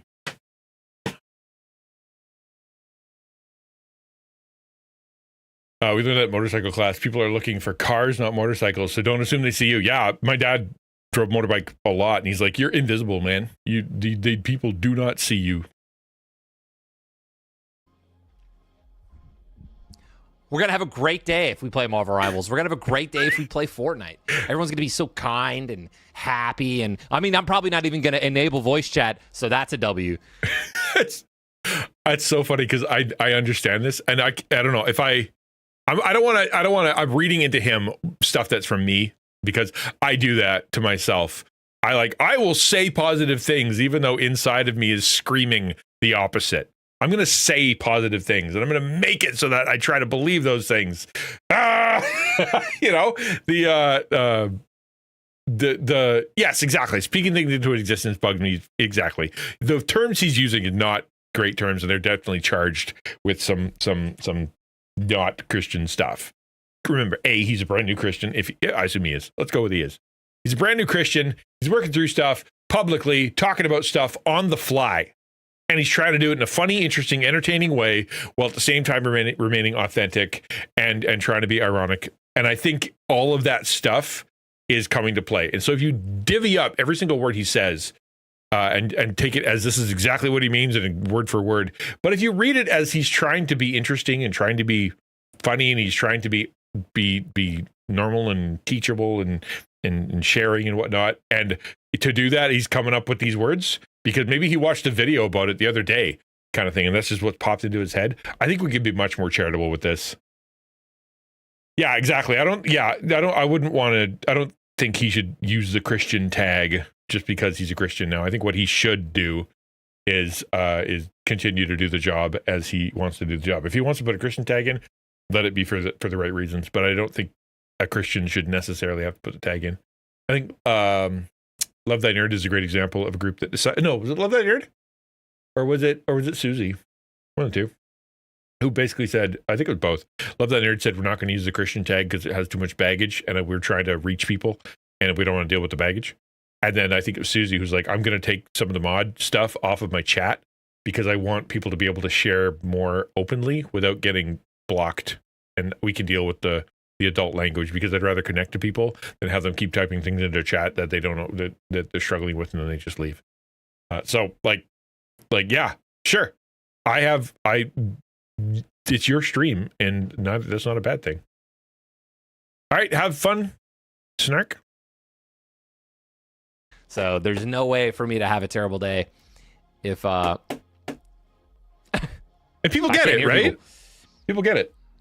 Frosty, I'm still like heavily exploring the Bible. I don't think I have a favorite verse yet. I'm not even close to being able to like rattle off verses, man. So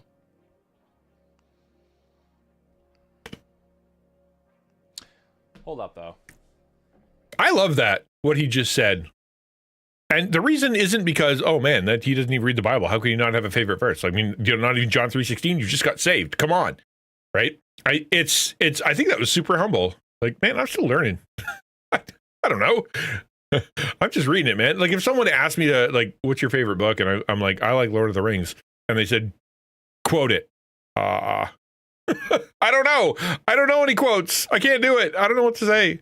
Right? That'd be wild. I'm just noticing right now. Look at this. The entire Christian community is streaming with each other. That's wild. What the heck?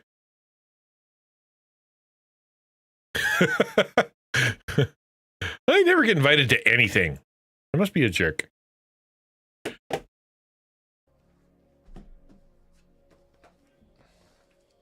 I have some in front of me.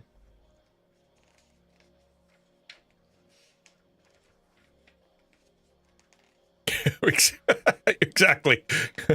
You shall not pass. Is that even in there? I don't even know.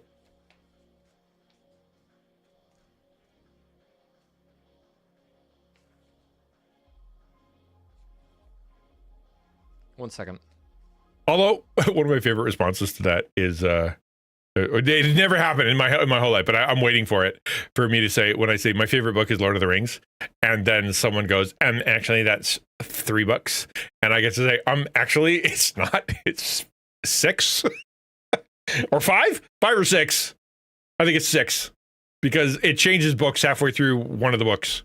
So there, but it might be 5. See, even I don't know.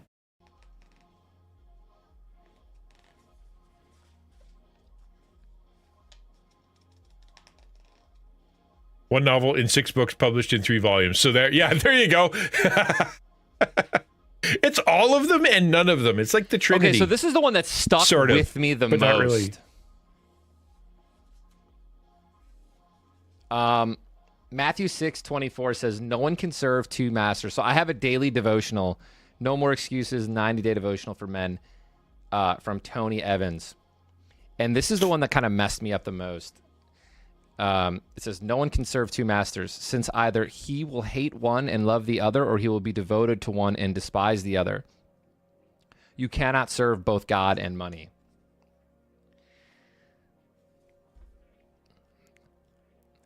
And then it says, there's nothing wrong with owning things, but a Christ follower must love Jesus more than any personal possession.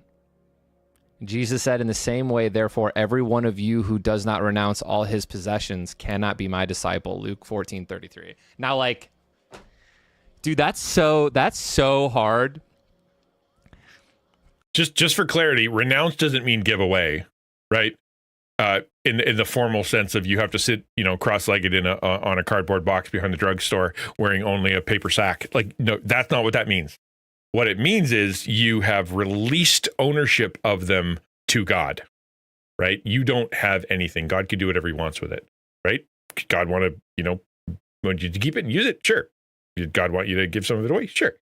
What you're saying is, this isn't mine. My hope isn't in it. My joy isn't in it. My meaning isn't in it. My security isn't in it. I don't lord it over people. I don't use it for, it's not my greatest form of comfort. Like, it's just stuff, man. And it's God gave me the stuff. He can take away the stuff. That's the Bible. It's right in Job. That's quoting Job verbatim from the Hebrew. That's what that means, right? Yeah, I'm like going to jail. You're right. And he should. Lowell and Moss, you are the first person to enter the chat and have been first 1 times. Yep. You're dead on there. And he should. And that the first thing that came to me was like, dude, was video games, right? Like, I don't think there's anything else on this planet like Final Fantasy 11 or like video games, right? It's like, do I? But you know, I've really shaped my priorities and rearranged them. I wish you would finish that sentence. Video games, as in video games are the most important thing to him, or video games are where he makes his money. I assume what he meant was giving up video games would be really hard for him. Which, okay, greatly, I feel like the last couple of months. So I feel, you know, I'm working on it. You know, like the first thing I do when I wake up is I stretch and I read the Bible. And the first thing I do in the morning is pray. And that's really hard. That was like a really hard thing to do. The first thing in the morning I would do for the last, like, I feel like 20 years of my life would be like check my phone, you know, and maybe even like scroll TikTok or Vine or whatever the case may be, check social media and stuff like that. And the first thing I do in the morning is pray, right? And that has been one of the ways I've been trying to like change, you know. That's convicting to me. I don't think that's what I do every single day, right? I'm so familiar with just being a Christian that rolling out of bed, you know, and heading upstairs and having breakfast and then doing my devos is my thing. Yeah, good for him. Exactly. Right. What's conversation? We're working through something just for Llewellyn, who's on YouTube. Hello. We're working through basically the concept of radical authenticity, right? We just started by talking about the Michael Tait thing, how that was fake. Corey Asbury, who responded to it, he's the guy that wrote radical something. He wrote whatever. What did he write? Reckless Love. Yeah. So he wrote Reckless Love, and then he responded saying this is a big problem, got his wrist slapped for it by the community, you know, kind of for calling things out. But, you know, it's important to live authentically. That's and be honest. Then we started talking about how hard that is within the church and how hard that is in life and how we need to live, you know, where that balance is and where the boundaries are. And now we're kind of on the same vein. We've jumped into Ninja. So Ninja, the streamer, probably heard of him.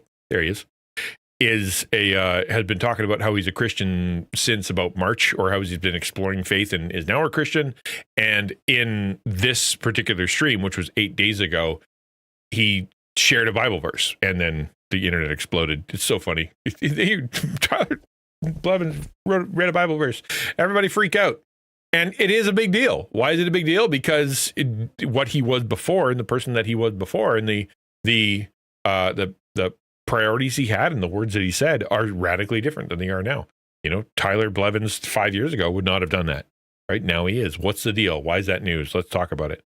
And that's a good thing. So we're bringing that up, and in the light of, as a Christian content creator, how do you balance this? How do you go, I'm a Christian and I do my devos in the morning, and this is when I do that, in a way that isn't self-aggrandizing. Again, we go back to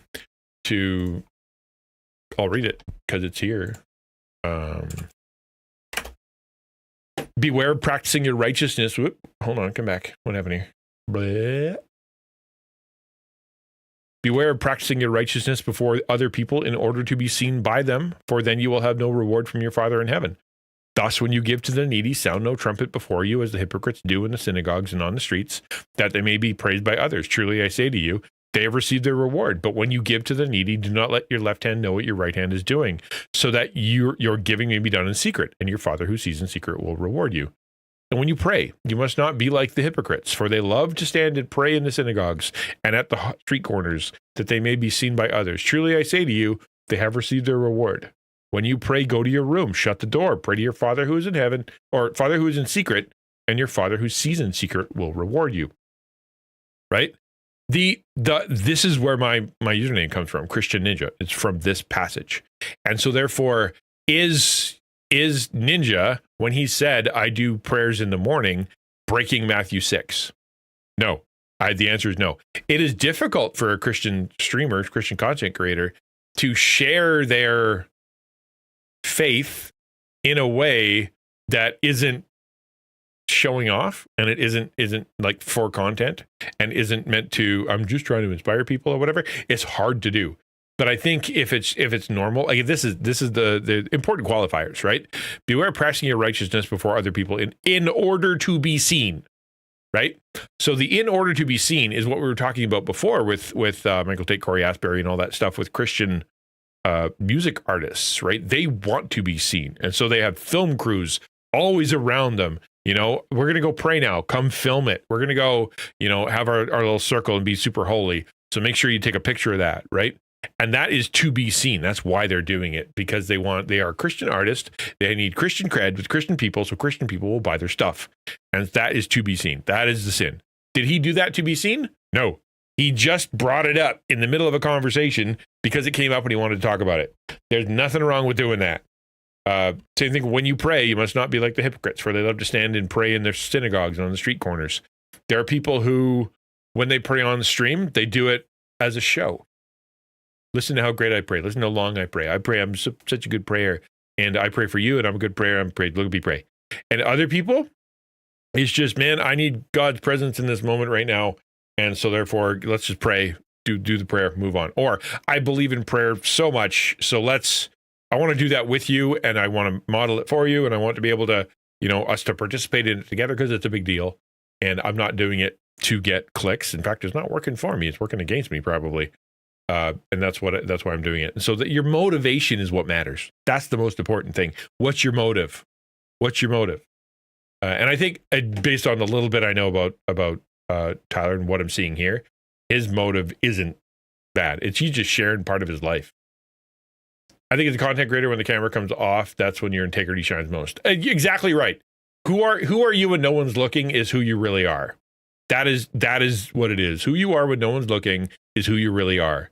And the person that is on camera, or the person that's in front of people, that is could be a show that you're putting on and holding it together. But when you're by yourself, who you are, that's who you really are, man. My mentality. I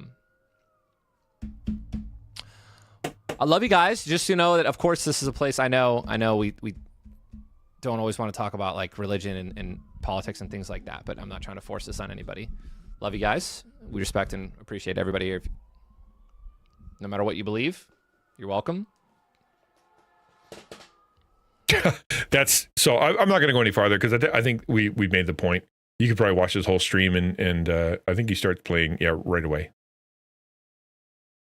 I don't know. Let's get to where he starts it. Maybe he says something. I don't know.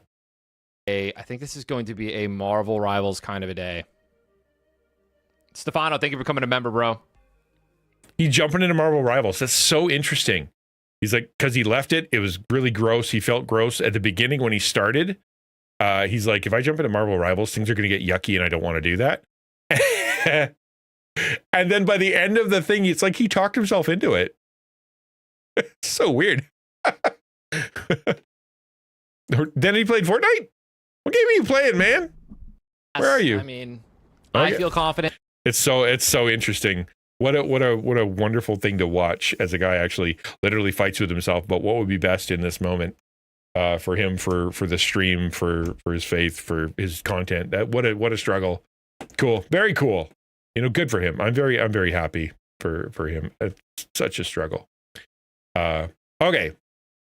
The next thing we're going to be talking about is we're going to be going into this video. We're going to watch the first 25 minutes. So we're not going to watch the whole thing.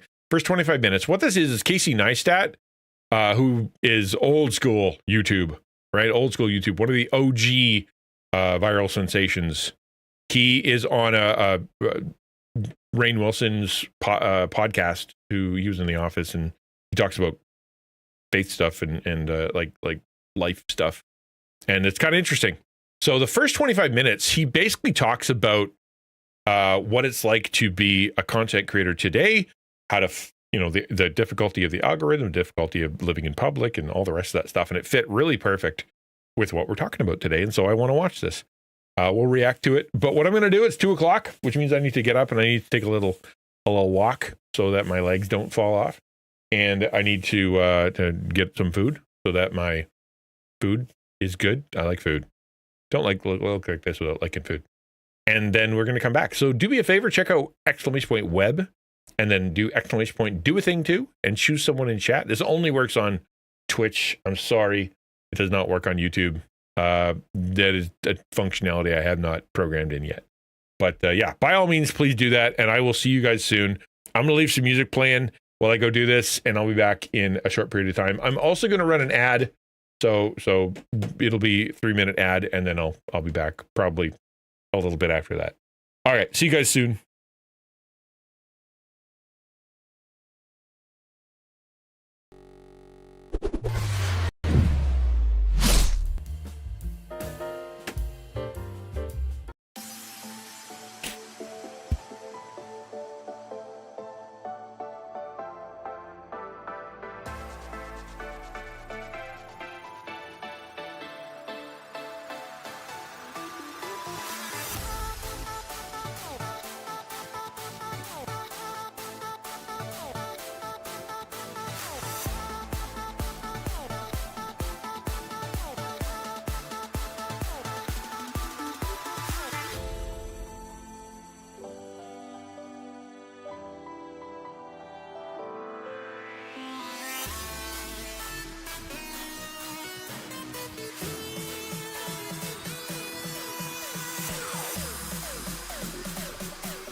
I don't want to interrupt the drop.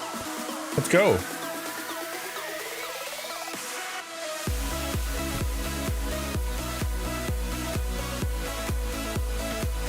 This is a good tune. I'm gonna leave it turned up a bit. I'm gonna change all my stuff.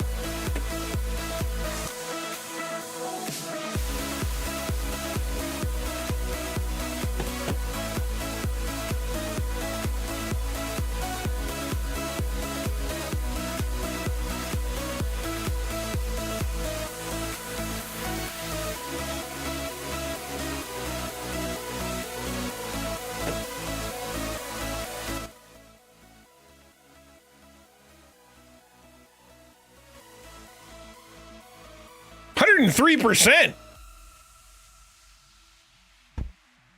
Good gravy. That's a lot of percent. 21. Quiz is 21 and Samus is okay. The taco team is averaging out to a good amount of bonkers. Quick, grab the glow sticks, right? Yeah, where's my glow stick in my I don't know. What do they do? I don't know. I don't go to parties. All right, so here's what we're gonna do. Holy crap! He did it! I didn't think it was going to get higher. Wow! Ransom wrapped the needle. Good gravy. Look at that. Wow. GG Ransom. Adequate. It almost rings true. Oh, wow. Everybody's so low. Dang. All right. So here's what we're going to do. We're back. We're going to be talking about today. Right now, we're going to be talking about, I already told you what we're talking about, so I'm not going to introduce it again. But basically, we're going to be talking about the authenticity of YouTube from a very perspective of a guy who's been on there for a long time. Now, he's not a Christian, right? Not a Christian. He doesn't claim any faith, actually. He's, I think he grew up Jewish, but he doesn't have. But I still think what he has to say. I haven't watched this. What I did is I got a summary of it and put it in ChatGPT and looked through what he said, and it all seemed very good. So I haven't actually heard the specific part, and we're only going to watch the first 25 minutes because that's the meat and potatoes of the topic for us. Not AMA, but very personal prayer request. My mom and stepdad may need to get an attorney because my nephew's maternal grandparents are trying to keep my nephew away from my mom and stepdad. Oh, wow. All right, let me pray. Well, that's an awkward situation. That's difficult. I don't know what's going on. I imagine that it's incredibly complicated and incredibly personal. I pray for Beric that if he's able to give wisdom that he can. I pray for the lawyers and for the people that are involved that there be peace found, reconciliation, and good things. I pray that motives, negative, bad motives would be shown to be there. I pray that people who are safe to be around would be known to be so, and that truth would reign. That's what matters. Amen. Yeah. What did you swallow with lunch? No, I haven't even started yet, man. All I've got is my pudding, my chunk of cheese, and a pepperoni stick. I have very healthy pudding. Okay? That is good, healthy pudding with protein and vitamins. All right, let's do this thing, and we'll see what comes up. In the meantime, I'm going to eat pudding while we talk. An artist communicates through their art what they were feeling when they made it. The stronger I feel something, the better I am to communicate that. Can I ask you to go deeper than you've ever gone before in terms of what is the heart of that creative impulse? And I appreciate you needling because this is good. Needling? Pushing me deeper. If you sit and you stare at Picasso's Guernica, you can feel what Picasso was feeling when he was in Madrid as it was being bombed from the sky. First time ever aerial bombs were used in a civilian area. The death, the destruction, like the pain, the misery that he was feeling is communicated through that painting. When I'm telling stories through my little YouTube videos and there's something that's unique to my personal experience, I think that I'm able to do something that I think is good. I think you're giving a safe narrative.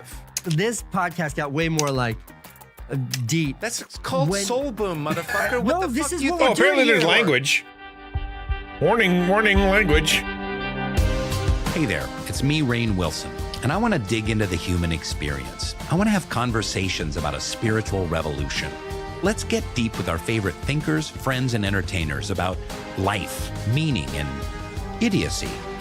Welcome to the Soul Boom Podcast.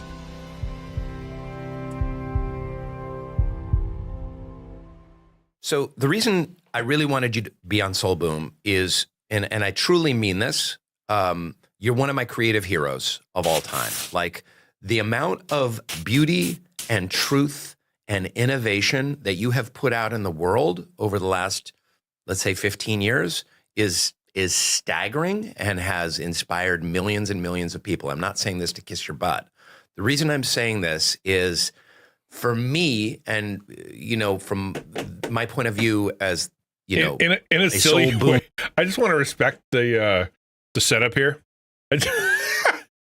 Casey Neistat, nothing in front of him. Absolutely nothing. He probably didn't want anything. Obviously, he was offered. Rainn Wilson, wine, what looks like wine, definitely not water, coffee, and an entire tin of cookies. Yes, this Friday on the Ukulele channel. Everybody go follow Ukulele for Worship. You will get a notification, and we're going to have a fun time. The taco team is going to hang out and do stuff. There's a buzzer involved. I don't know what we're buzzing. I only scanned the plan, but there will be buzzing, I think.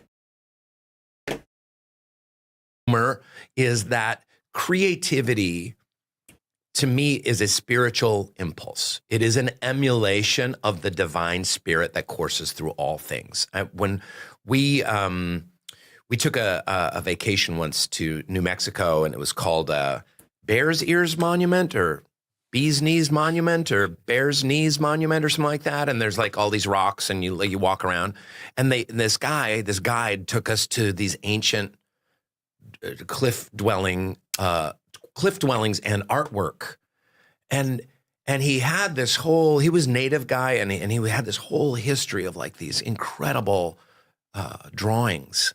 And it was like, it was obviously people migrating, and it was obviously hunting animals, and they were beautiful. And it was, and then the view from up where they were was just staggering. You could see like 150 miles, you know, in every direction.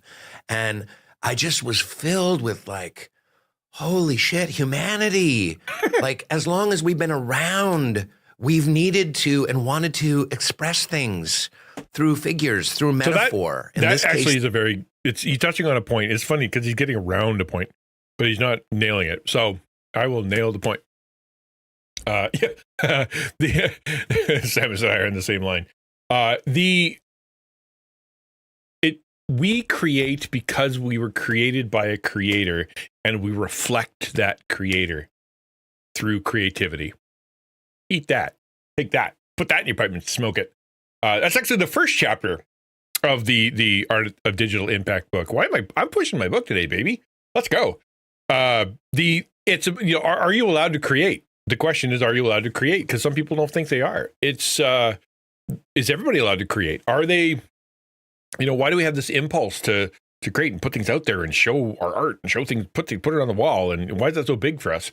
It's because God is a creative person. God does creative things. God does it in order for display. The world, Romans 1, the earth shows his glory. It points to him. That which he created points to him. That impulse is inside of all of us, right? Yeah. It's so therefore we when we create, we have this instinct because it's like God. And so when we look out at the majesty of the Grand Canyon or some other beautiful thing in the world, we go, wow, that's beautiful. It makes me feel good because God said this is good, and it was a good thing, and it was beautiful, and he made that. We do something to a lesser extent, paint something on the wall, and it expresses our emotions, our feelings, our self. It's a piece of us, which I believe each piece of content that has value is a chunk of us. It's part of our personality, part of our history, part of our vulnerability. There's some risk in there. That's good content. Out it goes. And we put that out for the world to see. And then our heart is on the wall. When people react to that, they see that, they're going to respond to it. And that's valuable to us. Why? Because it's reflecting God. His ability to stand in awe is directly connected to the creator who put them together. He doesn't get that, apparently, but he's tiptoeing around it. Gonna go duct tape over a ripe banana and blanket. Yes, but you have to feel it when you're doing that. It's got to come from the heart. That's their version of vlogging is Cave paintings. Is cave paintings. And that, to me, that creative impulse has a divine element. When I started Soul Pancake, I had a conversation with Ed Helms on the side of the office, and he's like, so what's this Soul Pancake digital media channel that you're starting and blah, blah, blah. I'm like, well, we want to fuse creativity and spirituality. And he was like, aren't they kind of mutually exclusive? And I think that's a common idea. I don't think Ed would say the same thing right now, but in actuality, it's the same impulse.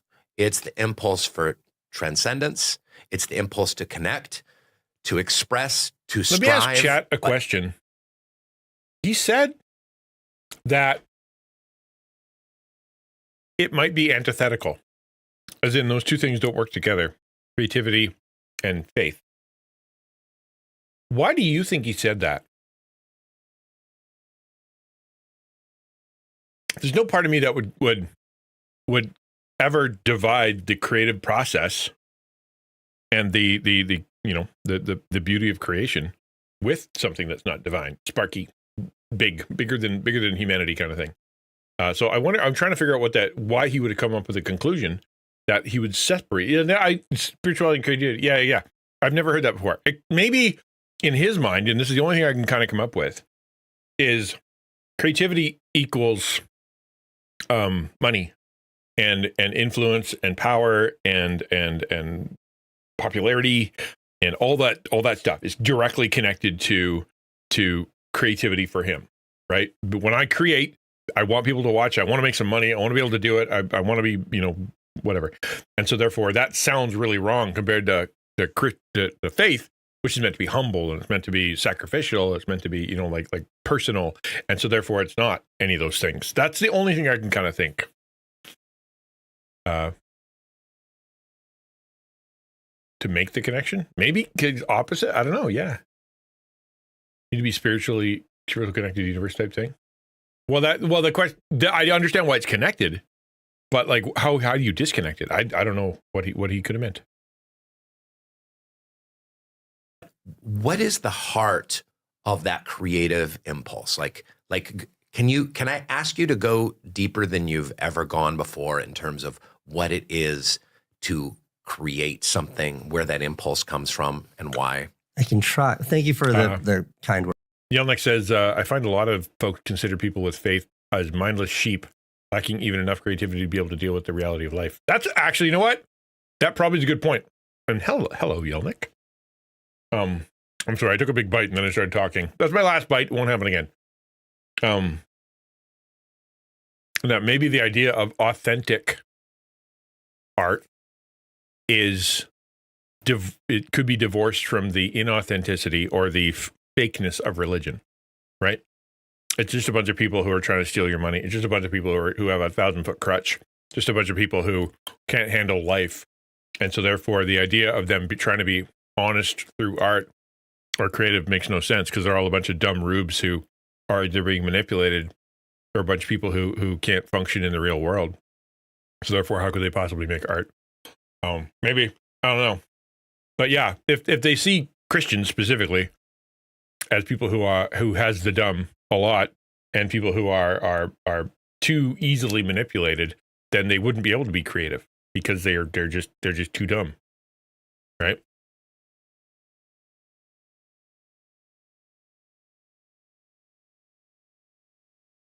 Dragon said, "One dad got a kidney." Hey, hold on. Surgery went beautifully. Lovely. That's so exciting, Dragon. So we're going to pause just for a second here. Because, yeah, Dragonheart's coming in with an update. If you don't know the story, we've been talking about getting his dad a kidney for 3.5 years, 4 years. And it's been before that, obviously. But we've been talking about it forever, and it's been a struggle. Amen. Yeah, for sure. So for him, it's, been fighting with the government, fighting with the VA, fighting with the hospital, fighting with the airline, fighting with everybody, even amongst themselves, trying to figure out this whole kidney thing and technology thing and power thing. And so therefore, for this to be a time where he can say, my dad got a kidney, surgery went really well, and I'm excited about it. That is super cool. Super cool. He's been on dialysis for about 6 years. The average life expectancy of someone in dialysis is about 3. Yeah. So he is well and truly blessed by this. This is a good thing. Yeah, that's a lot. It's so much. And Dragon's been the one primarily having to do the fighting, having to do the stuff to make it happen. Because, dad's too sick and it's so I'd imagine that's a bit of a weight off his mind, because that's, we can kind of get back to life. Although you're going to have to watch your dad's diet now. I'd imagine he's going to be like, now that I got a kidney, let's go. We're going to have wings on the way home. But, yeah, that's exciting, man. I appreciate you coming in and telling me that and telling chat that. That's super, super, super, super cool. All right, let's get back into this. So the question that he had was, where does your art come from? Can you get like literally really deep in your art? Which is interesting because he grew up Jewish. He's wearing a yarmulke, whatever the little tiny hat's called, a kippur, a kippy, whatever. He wearing that at his weddings, but he actually admitted, like, I don't ever go to temple. I wasn't raised that way, and so it'll be interesting to see what his answer is from a secular perspective.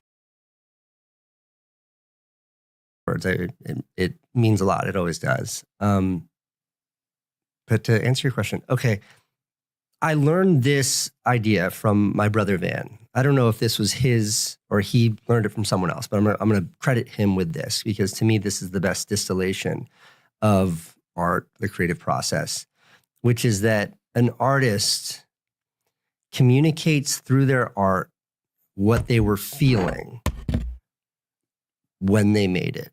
Okay. So if you think of, you think of a song, for me, it's like, I've got 100 of them, but you think of like Pink Pony Club, which is all we listen to in my house. I've got 2. You don't even know what that song is. No, unreal. You obviously don't have a 6-year-old daughter. Dragon said he left yesterday to go to Washington D.C. to get it, and I've taken him yesterday. This is a break because my sister is in Washington to handle all of it. Nice. That I have literally told my family I've handled this for 6 years. You guys can take a couple of months and give me a break. Amen. Yep. Sit down, turn on the old the Steam Deck, and have a break, man. You have more than earned it. Abso-freaking-lutely. Hey, here's a good timing. It's the Wolfler crowd coming in. Welcome. Hi.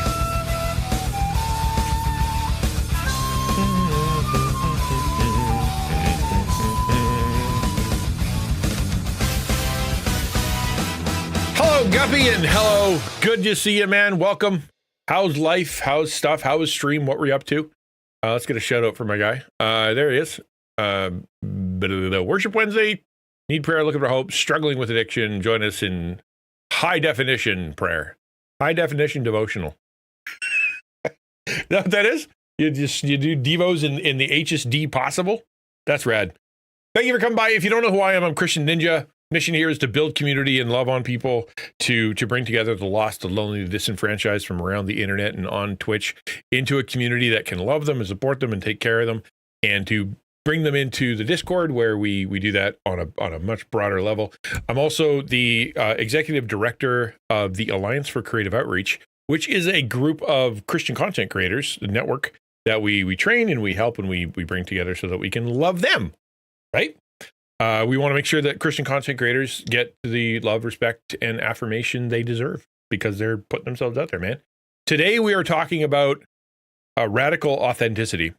And we talked about that from the perspective of what happened with the Michael Tait thing, what happened when you comment on that, what happened to Tyler Ninja Blevins and his journey of faith, and that's how he's doing that online. Now we're talking about it from the perspective of a creator, of one of the OG creators, going, this is where the authenticity comes from in my content, right? So yeah, we're doing Taco Tuesday stuff on a Wednesday, but I still think it reaches into our heart. I still think we can walk away with, the idea of being an authentic believer in our life matters. So yeah, that's the plan. If you got any questions, it's always an AMA here. Always an Ask Me Anything. Take the time to ask me. I will pause. We'll talk about it. But yeah, we're gonna get back into the video here. Thank you for the follow, Eliezer. Welcome.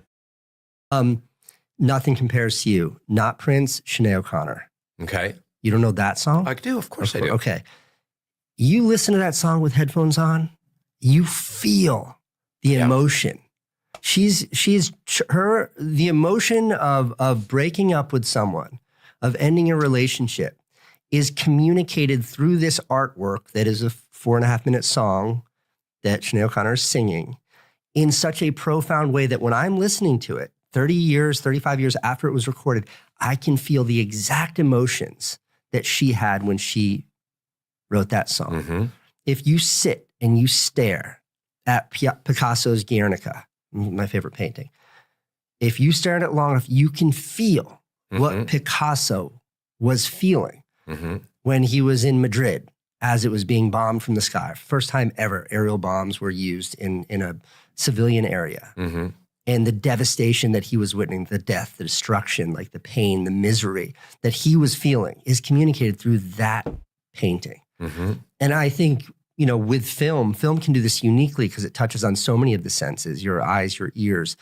Film has that power. And for me, what I do is I find that when I'm telling stories through my little YouTube videos and there's something that's unique to my personal experience, I think that I'm able to do something that I think is good. I think I look at that and I'm like, this is good work. When I do stuff like, I made a documentary 3 or 4 years ago. I produced feature films back in the day. I've made feature films back in the day. I think I'm an average to maybe at best slightly above average filmmaker. Yeah. Straight up filmmaker. Yeah, or maybe even more acutely. I bet you're better than that, but go ahead. I get what you're saying.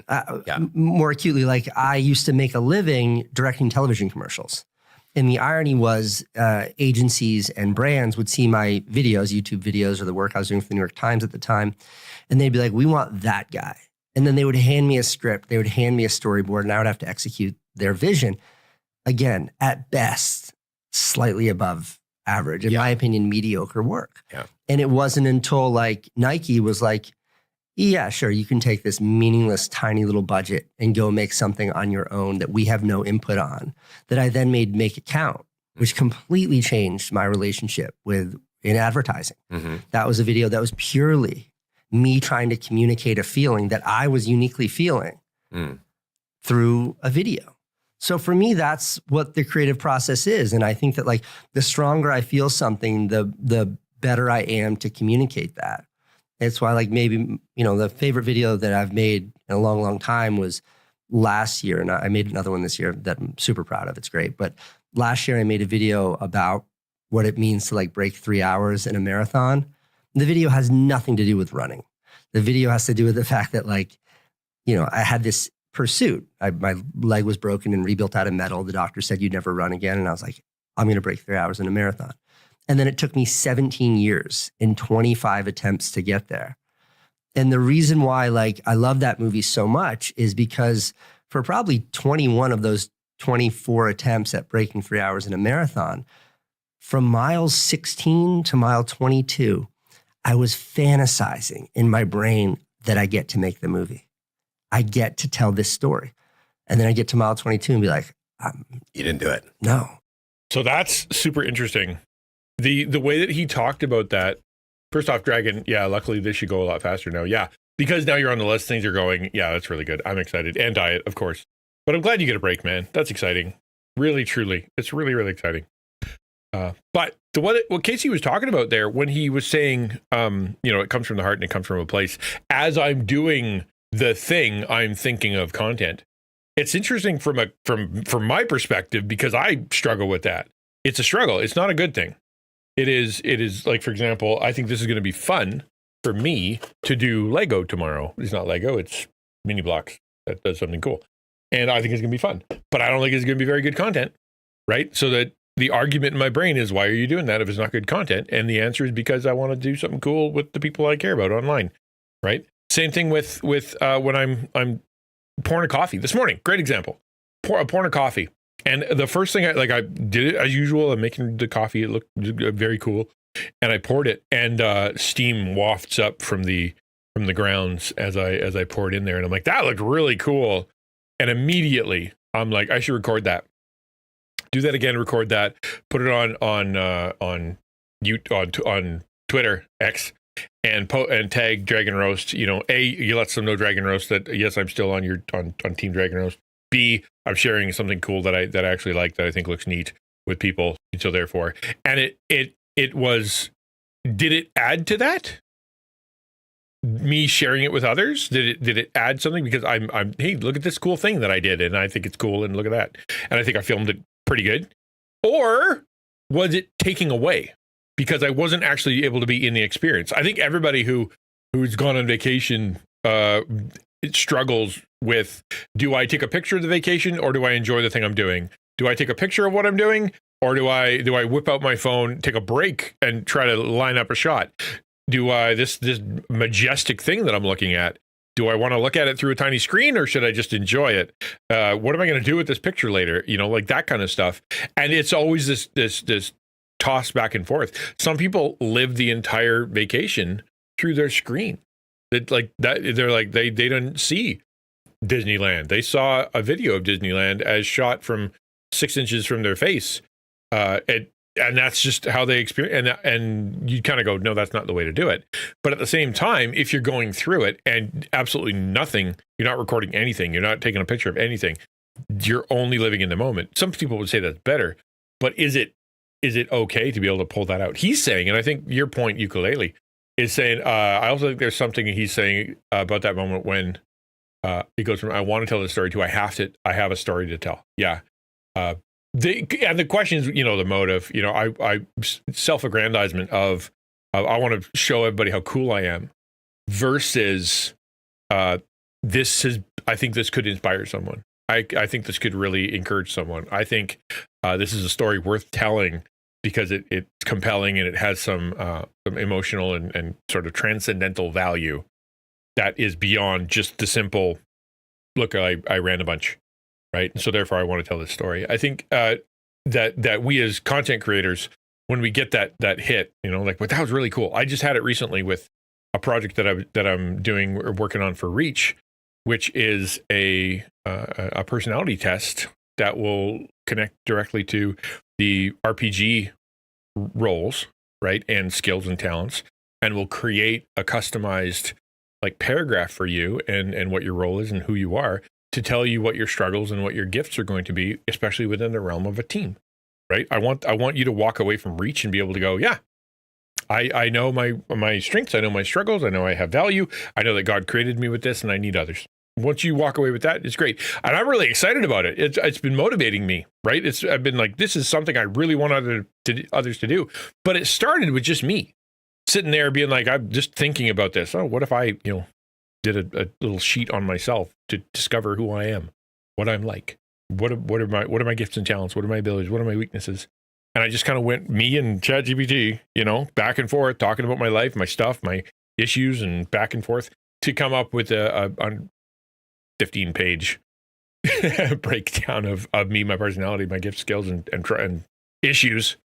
And then I'm like, maybe that could be valuable for others, and so that's where that came from. It come from a place where it touched my heart. And it's coming to a place where I'm hoping it'll touch others and help others. So I totally get what he's talking about. But I think at the same time, whenever I try to create something purely because I want people to see it, because I want the clicks, or I want the links, or I want the likes, or I want, whatever, it never is good. It's never as good, because manufacturing those things is really hard for me. I don't do that. You know what I mean? I don't do that. Sorry, there's something happening right now. I apologize. Sleepy Wife says, and yeah, post photos of them doing stuff and make it look like they're doing stuff. I mean, yeah, look, I'm interested. Yeah, exactly. What's the motive? Banana says, having a panic attack on this Zoom meeting. I totally woke up and felt like dying today. Oh, are you really? Like in a legit way? Like panic attack while on Zoom? Wow. That's rough. Let me pray.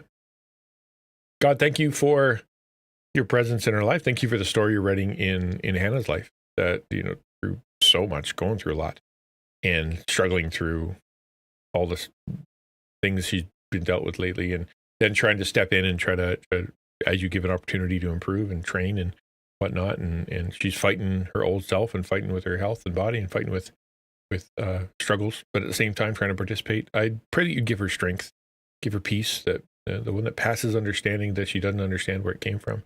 Help her to live this moment in a way that is free from fear. I pray that you help her figure out what to do with her body that's reacting, and that she can take control of it somehow, or at least give it what it needs to be able to calm down so she can do what she needs to do. And let her know that she's loved by you and loved by others. Amen. Yeah. Wasn't feeling well about an hour ago, just shifted to sensory overload. Yeah, I can understand that. You're sitting there and you're doing, and all of a sudden, like, this is too much. Because you went from, I'm not doing anything to full-on training mode. Right? Well, not doing anything, but you know what I mean? Like, you're like, I can set my own schedule and I can do whatever I want, whenever I want. And now other people are setting it for me and I have to do stuff. It can be a lot all at once. And then I was less upset about not running the time as I was that I don't get to make this movie. Like, I was devastated. And when I finally did it, I sat down and I was like, now I get to do that. Mm-hmm. And for me, that's why the movie has nothing to do with running. It has to do with this idea of like taking on some asinine, nonsensical, only important to you sort of ambition in life, and not stopping until it's achieved at all costs. And it was like, okay. I'm glad, Hannah. That's good. Now I get to communicate that. Mm-hmm. And the movie has as much of a focus on tap dancing, literally, as it does on running. Like, the movie has. Like, so I can relate to this as a streamer, because we're trying to make it interesting and authentic at the same time. That's hard to do, right? Like, he's like, I want it to be interesting and I want it to be meaningful. I want it to be purposeful, but it has to be good. It has to be excellent. It has to tell a good story. And trying to balance that is hard to do when you're, playing Fortnite, or you're in the middle of a video game, or you're doing a D&D run with a group of people, or a million other things, trying to figure out, how do I make this interesting, entertaining? How do I make this something that people want to watch and enjoy watching, while at the same time having it be meaningful? I don't think it's possible to do both all the time. I really don't. Part of the job of a streamer is to create content that people want to watch. Sometimes that's not the funnest content for you. Sometimes that's not you don't feel like doing it, but you get on, you do your job. That's what you're supposed to do. You do it in the best way possible, and you move forward. When I was a preacher, same thing. Sunday morning was coming regardless of how I felt, regardless of what I wanted to do, regardless of anything. I still got to stand up there, still got to do my thing. So it doesn't matter if I feel it or not. I got to go up there and I got to make sure I do my best. That's just how it goes. And that's okay. It's okay to do that. But I think the problem is, if you're never enjoying it, you're never authentic. It's never coming from a place of the heart. You never get those moments where the content bridges into bigger things, and you're just always kind of grinding away at this thing, and it becomes meaningless to you. I think that you're going to burn out really, really fast. You need that meaning to motivate, those moments of meaning to motivate the content to keep going. Otherwise, why are you doing it? If it's totally meaningless and you don't care about it, I don't think you're going to last very long. It's almost nothing to do with the actual sport of running. It is just about that journey, a journey that I know so well, because I thought it was something that I would, a journey that would take me 12 or 18 months, and it took me 17 years of my life. So it's really more of a story about human endeavor. Sure. And persistence. Yeah, I mean, that's and longing than winning a marathon. And why? Because it's fucking pointless. Like, my favorite part about breaking 3 hours in a marathon, like I did 2:57 in this year's New York City Marathon, and people are like, God, that's so fast. And I'm like, I came in 5,000th place. Yeah. You know what I mean? Like, this is not, this isn't even like a good old man time. Like, this is it's an achievement. I couldn't be more proud of it. It's fast, but like, take it easy, guys. Like Olympic marathoners who had an hour faster than me. Yeah. But for me, it meant so much. Yeah. So you asked like what that spiritual creative thing is. And it's anytime I'm able to feel something. We all feel things all the time. And it might not be an emotion, maybe more often than not, it's an idea. I would have Well, died, let's go warrior. into that because I do think Well, that's I even think better. it cheapens art to say, hey, you have a feeling and then you express it. I think that happens sometimes. I think that Sinead O'Connor got that Prince song. She'd been heartbroken, obviously, has one of the greatest voices in the history of rock and roll, and lays it all out there. And that's a great example. But, I think about like Reckoner off of In Rainbows by Radiohead. Great And it's not necessarily about Tom York's breakup or how he was feeling right then. It like is an encapsulation of like this musical kaleidoscope that Radiohead was exploring at the time. It's evocative, it's moving. I still don't know exactly what it's about, but when I listen to it, it kind of puts me in a trance state. And then I think about great abstract paintings and I think about, even great television shows that I think what he's getting at there, if trying to interpret between all the red, that's why it's an hour and a half long, because getting to the point is difficult. I think what he's trying to say there is does it always have to be meaningful? Does it always have to have an emotional connection? Does it always have to anchor to the human condition? Or can art just be art because art is cool, right? Can you just look at something and go, ah, neat? And can an artist just create something that's neat? And then it doesn't have to be completely, totally like existentially meaningful. Yeah, I think it can. I do. And I think that's a really good correction from him to what I've been saying the whole time. And it's, talking about the meaning behind it, and you need to have meaning behind what you do, even if it's, playing a game or creating comics or doing a podcast or making music or whatever. It's your job. Sometimes you're not going to feel like it.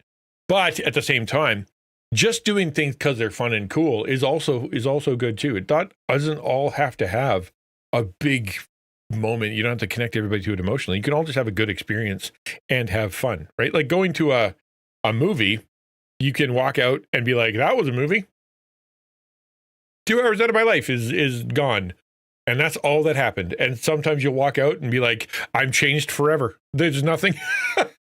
I'm a different person now after watching that, and I'm never going to be the same. And is it okay that first movie existed, that you spent 2 hours in there and you were like, yeah, all right, like I didn't get up and leave, whatever. Is that okay? I think it is. I don't think all movies or all cinema or all plays or books or anything can be deeply, impactfully, crazy, meaningful. I think some of them just need to be fun, and that's perfectly fine. I think for Christian content creators specifically, like us, all right, have a good one. Be safe, be careful, and be well. I think for us as Christian content creators, we can be okay with having fun. It should be okay. We should be okay to have fun. Can I make this Lego box in the most meaningful way possible to change lives and make a transcendental, exponentially wonderful experience for all of us because I'm making it? No, probably not. Maybe. But will it be fun? I hope so. And is that enough? Sometimes. I think sometimes it is. I'm watching Severance right now. It's such a beautiful show. It's such a strange, beautiful show that is an interesting commentary on the modern world. But you can't put your finger on what it is. It's not saying, oh, corporate America sucks. It's not an obvious moralistic take. It just the alienation of the modern world is encapsulated so beautifully in it. I don't even know if that's a feeling that came from the showrunner or from Ben Stiller or the creators of the show. Isn't there? And I keep going for this, like this kind of leap towards transcendence, towards trying to sum up the mystery, majesty, loneliness, and flailings of the human condition that's coming out through making art. Yes, for sure. Your question though was what was mine. Yeah. And that's specifically like that more narrow definition is what it is for me. I think a more generic. So everything you create comes from a feeling you're having that you want to express. A feeling or idea. Everything I create that's good. Everything I create. A feeling or an idea is very different. I think they're the same when defined as it is a human, universal thing, whether that's an emotion, a feeling, or an idea, whether it comes from here or comes from here.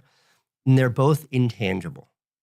And the art, the creative process, is taking that intangible from here, that intangible from here, and you turn it into something that is now tangible. I would argue that the thought needs to be meaningful to you. I think those two things have to connect in some way. Otherwise, why would you care? Right? I have probably, 8 thoughts a day. And not all of them are great. And I let them go.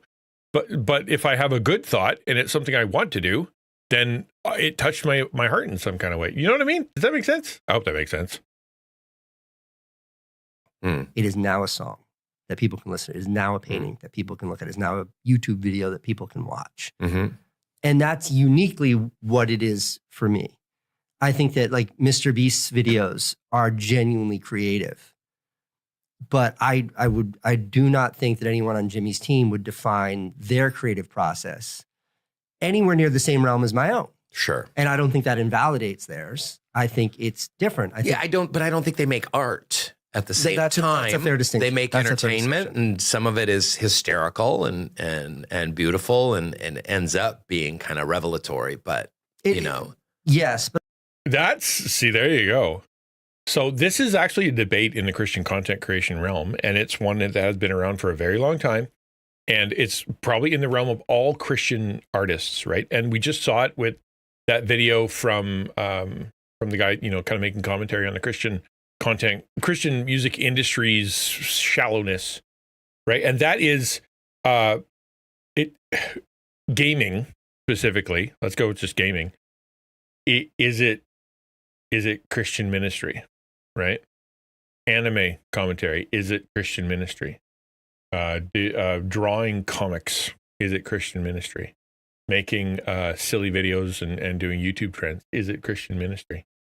Because the argument that I have and that I would give is that there are people out there who have an excellence at that, right? An excellence at that, and they can use it as a bridge for ministry. Well, that's it. The Bible, right? It says your entire life can be lived as a sacrifice, your living sacrifice. Right, back in the day, sacrifices where you died, they were dead. You were over. If you were a human sacrifice, you didn't walk away because you were dead. What the Bible says is, if you want to when you live your life, live as a sacrifice with everything.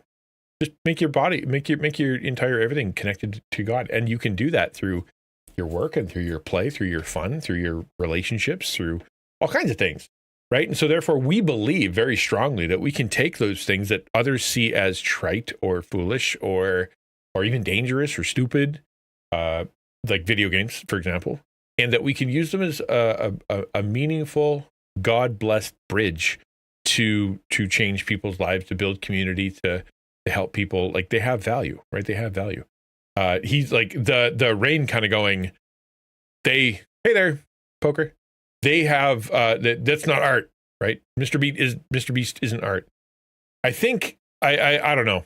I don't think Mr. Beast's motivations are ministerial, shall we say. I don't think he's trying to help anybody's life through the entertainment content he makes.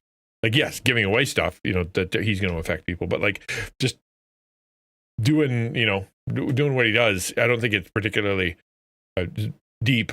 But I do think that the things that we do in our life, whether it be silly or gaming or fooling around or whatever or otherwise, they can have value, right? They can be ministry, they can be deep, they can be personal, they can share a part of our heart, even if on the outside it looks like you're just playing Fortnite, you're just Call of Duty, you're just jumping into an indie game, you're just playing a retro game.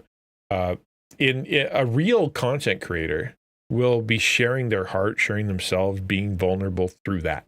Right? There's a reason I'm playing this. It's because I want to show you something. There's a reason I'm playing this because I want to achieve something. There's a reason I'm drawing this because I want to communicate something. It's not just a picture that is silly. It came from something. It's not just a song that is funny. It came from somewhere. It's not just me playing a game for 4 straight hours. There's a method to the madness, and there's something behind it that maybe you don't see. I would say that is a difficult thing for some Christian creators to do, because, and especially that one of the arguments that we have, and one of the difficult parts of being convincing the church that what we do is valid, is because when they look at it, they don't see the ministry part. Like they're like, nobody's being fed and nobody's being housed and nobody's being like saved from human traffickers. Nobody is getting the gospel presented to them in that time. Nobody, it's not a church thing. Nobody's praying. You're just playing a game. And it's hard to convince them that therein is also some lifestyle worship, right? That it is that, and that it is part of ministry. Yeah, and a lot of people are going to struggle with it. And they're going to ask for numbers, right? Well, then prove it. How many people got saved? How many people are baptized? How many people went to church? How many people are in your Discord that how many people came to your event, right? And they're going to be like, prove it with numbers. And sometimes that's really hard to do. Sometimes that's super hard to do. It doesn't mean it's not valuable, though. It doesn't mean it's not meaningful. It doesn't mean it's not done with purpose, like when your heart's in the right place.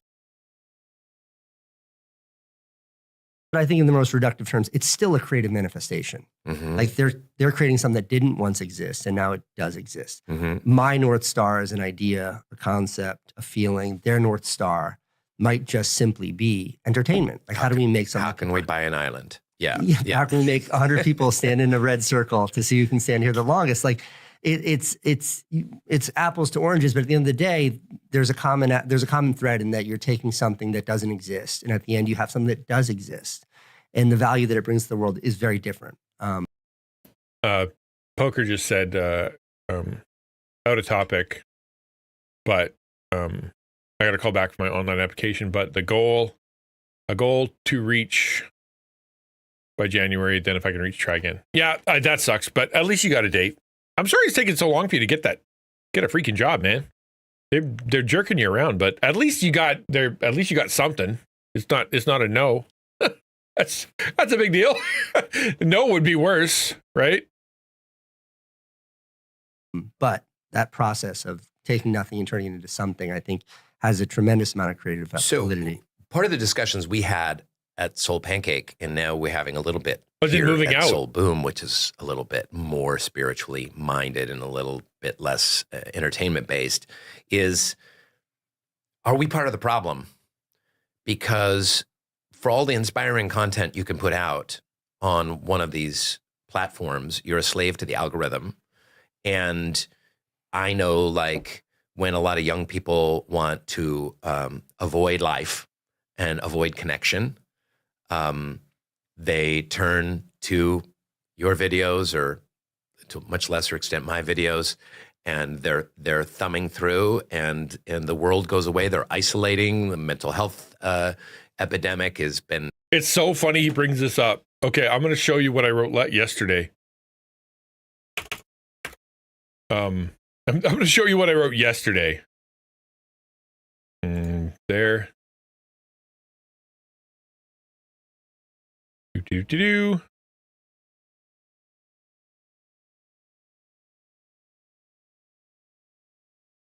I don't want to read you the whole thing.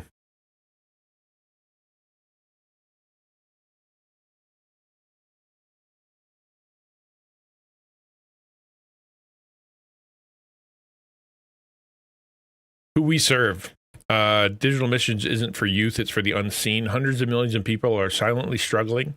Loneliness, depression, addiction, social anxiety, spending countless hours online, consuming dark and directionless content, searching for love, hope, and meaning. These aren't people you'll find in coffee shops, at church events, or in community groups. Most won't ever walk into a sanctuary, but they're online. And that's where we go. The people that we serve are battling mental illness and isolation, learning differences with neurodivergence, are gamers and nerds with niche interests, people who are church hurt and spiritually disconnected, and then there are also those who are lost in dark corners of the internet.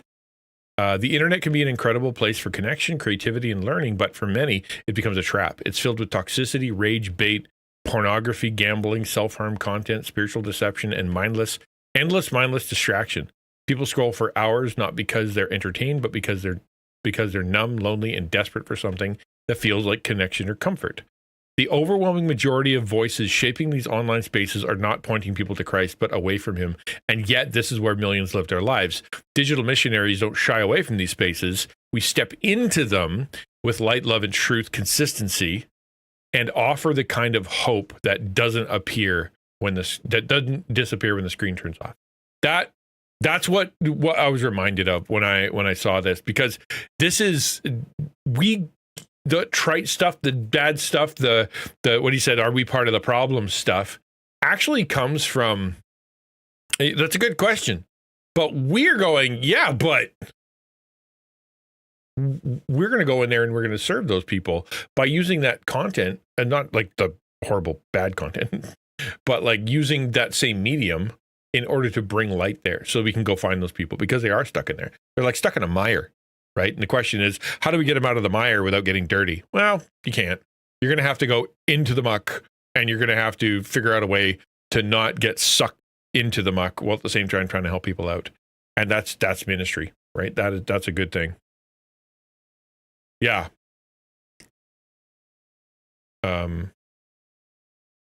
Sorry, I will catch up. She said if they had a part-time, but they said no by January, I'll ask again. That's good. Yeah, still the job thing. But yeah, you can get out of the house. Not so bad. Noah has an interview on Friday. Wow, that was 2 for 2. Nice. Basically, just to learn more. He's all but accepted a position. If it's a good fit, we'll probably have to move at some point. Nice. That's exciting. Super exciting.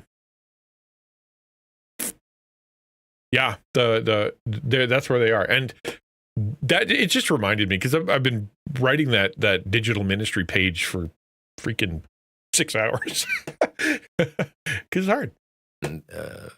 Linked to social media in so many different ways.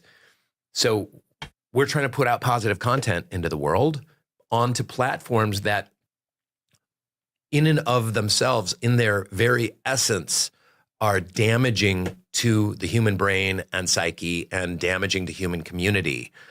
Are we part of the problem? Because sometimes I wonder if it's worth it.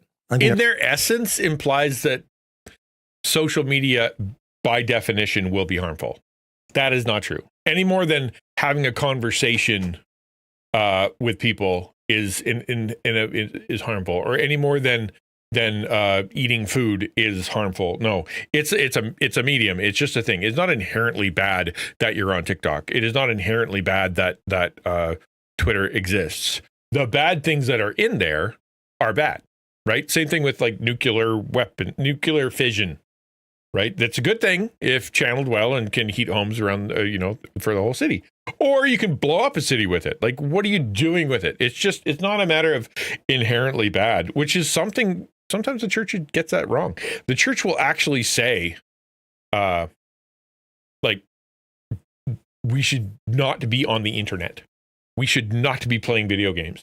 People should not watch movies. Nobody should be dancing. No, I grew up Baptist, right? Like they like that. But the error, the issue that is wrong with that is it's not the dancing, and it's not the game, and it's not the internet, and it's not the movie industry. Like, it's not that. Those are just mediums. That's just the plate. The question, what's on the plate, right? And what we're saying is we see a lot of junk in the food buffet that is the internet. And when people go up there and they're not feeling very good, they go and they scoop out all the worst things for them. And we say, well, what if we are on there, we give an offering on that same table, right? But it's an opportunity. It's a good taste in salad. XtianNinja channel, just good taste in salad. And so therefore it's there. And we try to make it as appealing as possible. We try to make it as attractive, try to make it interesting, try to speak their language with it. But it's also got health in it, because we're trying to, it's just like with any other, diet, like you need to have protein, but I don't like, this. Well, okay, have one that tastes like a chocolate bar. Right? We're just trying to make it into your body, but do it in such a way that you can actually do it. And I don't think there's anything wrong with that, right? The Bible is great, but we do not bang someone's head with it. Right, exactly. You oughtn't. Although, if you're a Christian, talking to a Christian, you can give them a swing. The church congregation is the bride of Christ, and therefore his deeply treasured and prized possession, but dang if it ain't stupid sometimes. Amen. We're all stupid sometimes. All of us. Yeah, Sleepy Wifey and I are on the same page. Are you part of the problem, or are you a victim of the problem? I think is maybe is a perspective on it. But I think like if you zoom all the way out, you go all the way back to like when audio was first put onto to discs, to records. There's no doubt that there are live musicians that fought back against that. Like you're destroying the purity of music. Like you have to be in front of the musician to hear it. Yeah, I wonder what the debate was with radio. Sure. Every single medium, every single instrument that's ever come out. I'm not going to say categorically, but then I will say categorically. Literally all of them. Right? When the piano came out, people were like, it's the worst instrument of all time. And then people are like, you have to have it. Organ comes out. It's so obnoxious and terrible and God hates it. And now it's the only instrument God wants us to use. Like everything that came out always, there were people who got their nose out of joint because they thought it was the end of the world and destroying society. You know what I mean? Thank you for being here. Yeah. Take care of yourself and go take care of your health, man. For sure. That's awesome. Good for you turning your life around. Awesome, man. Keep up the good work.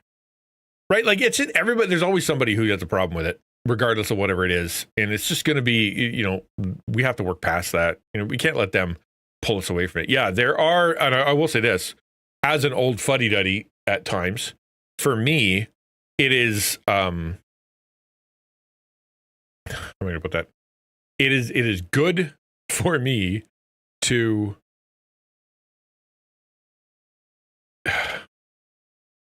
there are things like that I will look at and I will say be careful with, because I've lived on the planet for a long time, because I've seen some bad stuff, because I understand some things that you don't understand as talking to my kids.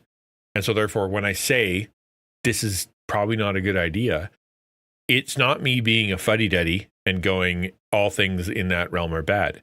It is me going, I have experience. And I think we should be listening to the Christian elders and pastors and old people, that have been through some stuff. That is a good thing. We should listen to them. Do they understand it? Maybe not. Do they have perspective? Maybe, yes, I think they do. And we should probably at least let them be one of the voices. We can't just say because you are over the age of, 50. Now that I'm approaching 50, let's go above 50. Can't say anybody over 50 doesn't get an opinion. What we can say is, listen, man, if you don't know what you're talking about, then you don't know what you're talking about. But conceptually, they're able to go, listen, I've been through a lot of stuff. I've seen people get addicted to television shows. I've seen people get addicted to video lottery terminals. I've seen people get addicted to, chemicals. I've seen people, manipulation from government and from media and from everything for the last 40 years, man. And this smells like that. The thing that you don't think I understand certainly smells like that. So I would say that maybe we should have a talk about it. I think that is worth listening to. I think that's worth listening to. I think that the old people need to inform themselves and not make snap judgments that are extreme. And I think the young people or the people who are adopting this stuff or using this stuff need to invite those voices in to have that conversation and not just dismiss them outright. We need each other in that way. Otherwise, you end up with, folly on both sides. Jim says people were concerned about Elvis and how successful he was. I mean, his manager supposedly pressured him into not singing the gospel, but a point stands. Yeah, I mean, he changed how rock and roll was seen. And yeah, there were a lot of people who were freaking out because of how he shook his legs, right? And for, we are like, oh, that's so quaint when we're watching it now. You should see what we have now. That's not necessarily a good thing, right? Not that we're so numb to it, but at the same time, we hopefully have some bigger perspective based on what it actually did to society. Elvis's legs didn't destroy anybody. I don't think. When Big Band was put out on radio, did Glenn Miller be like, wait a minute, you're taking people away from the live experience, and it's being piped into their living rooms. And then, motion pictures come out and it's like, there's a argument there that it's this is capturing a version of humanity that's not, I don't know what the argument was in 1910 when movies started to be shown and movie reels started to be shown. And then the talkie comes out and takes over silent films. And it's like, I'm sure there's an argument there. TV comes out. It keeps going. When we were kids growing up in the 80s, 70s, where you had cable, it was like our parents called it the idiot box. TV's going to make you dumb. Don't watch it. And there's a generation of kids like me in the late 70s through the 80s through the early 90s. Of like, Actually, there's a term, they called it the boob tube.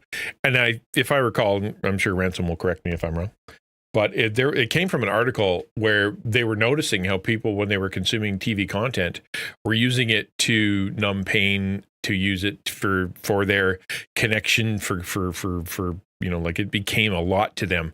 Just looking at that, so they were using it as a form in the same way when a baby is freaking out that, they want to nurse. Then the TV was kind of doing that, like milk, pablum, nothing that is super complex, and they were using it to numb their life and stop the voices, right? And so they were like, we don't think that's pretty good. And ironically, we call it doom scrolling now, which is way worse than boob tube, but at the same time, it's the same vibe, right? Being raised by television, Yeah, these latchkey kids coming home after school, the TV just goes on. Yeah. And it's Gilligan Island reruns, for hours or what I have was you. a huge fan of Rawhide on Nick at Night. But I think that all of that, like you can attribute much of that process, that evolution of media, and the cynicism to it is, I see it more as sort of a misguided kind of neo-Luddite perspective. Like I think it was being against innovation for the sake of being against innovation. Mm-hmm. I think that it did make art better. I think it did do amazing things. I think that, when Jaws came out in '79 and Spielberg invented the blockbuster, that it yielded some, a new perspective on movies, and things got really interesting. And I appreciate all of it. But I do think the entire thing crashed into a brick wall with the advent of social media and algorithms. There's an argument that says that it happened sooner once they figured out a formula in Hollywood to make money off of movies, and capitalism and art were butting heads. But I think that there's still a distinction between that. That is a tiny feather being put on a pile. And I think that social media is an anvil being put on the creative process. And it comes down to not the creative work that's being put out. And that means not your great podcasts, not my YouTube videos, not Mr. Beast's YouTube videos, not Charlie D'Amelio dancing in front of her phone for TikTok videos. That is not the issue. The issue is the algorithms or the motives, plainly the motives of these platforms. Mm-hmm. And their motives are clear, and I understand Keep it. you on the platform. Yeah, I mean, we are not the customer on those platforms. We're the product. So the more we're on them, the more that they're able to sell. We just talked about that yesterday. You guys, I don't know if you remember, we just said that yesterday, is that you are the product. Like people were complaining. We talked about Discord orbs. And some people had their underwear in a twist over it. And I'm like, I don't know why it doesn't bother you. It's not in the way, it doesn't get in the page and you gain things from it. Like, what's your actual problem? And so we started talking about how Discord, you download it for free, man.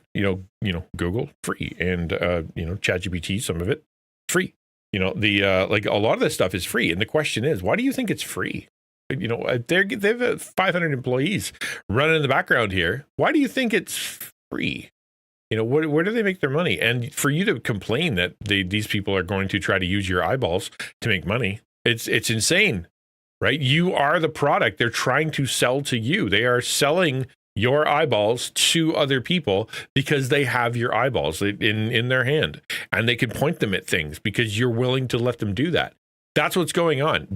You are the product. You have to remember that whenever you're on this stuff, is that you're not in charge at all. You are being fed, right? You are the brand. There you go. All right, there you go. You are the brand. You're being fed. You are not the one who is choosing the content. It is choosing it for you. You have to work really hard. Well, I geared my algorithm. Nah, you've done your part. But at the same time, it's still going to feed you what it wants to feed you, and it'll feed you as much as it can in order to keep you on there. You are still not in charge. You are stepping into an environment where this thing has powers beyond your reckoning to manipulate you in ways that you can't possibly understand, and it's really good at it. You have to know that when you step into these forums. You just do. their product, which is our eyes and our attention. Hey, I wanted to give a quick shout out to our spiritual partners at the Fetzer Institute. They have just launched a brand new shiny website over at fetzer.org. That's FETZER.org. And it's full. I apologize, guys. I have to use the bathroom. It's just apparently that pudding hit me like a truck. I will be back really, really soon. Forgive me, my dudes. I'll do my best to get back here quick.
Hello? I'm sorry. I'm going to put a poll in chat.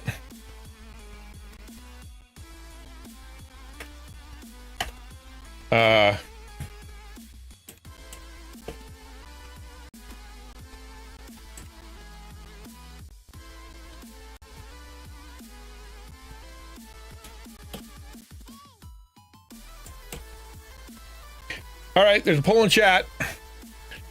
Feel free to read it yourself. This is a deeply personal question, and it's something that I need you to help me with, because that was bad, and I feel bad, and that was really bad.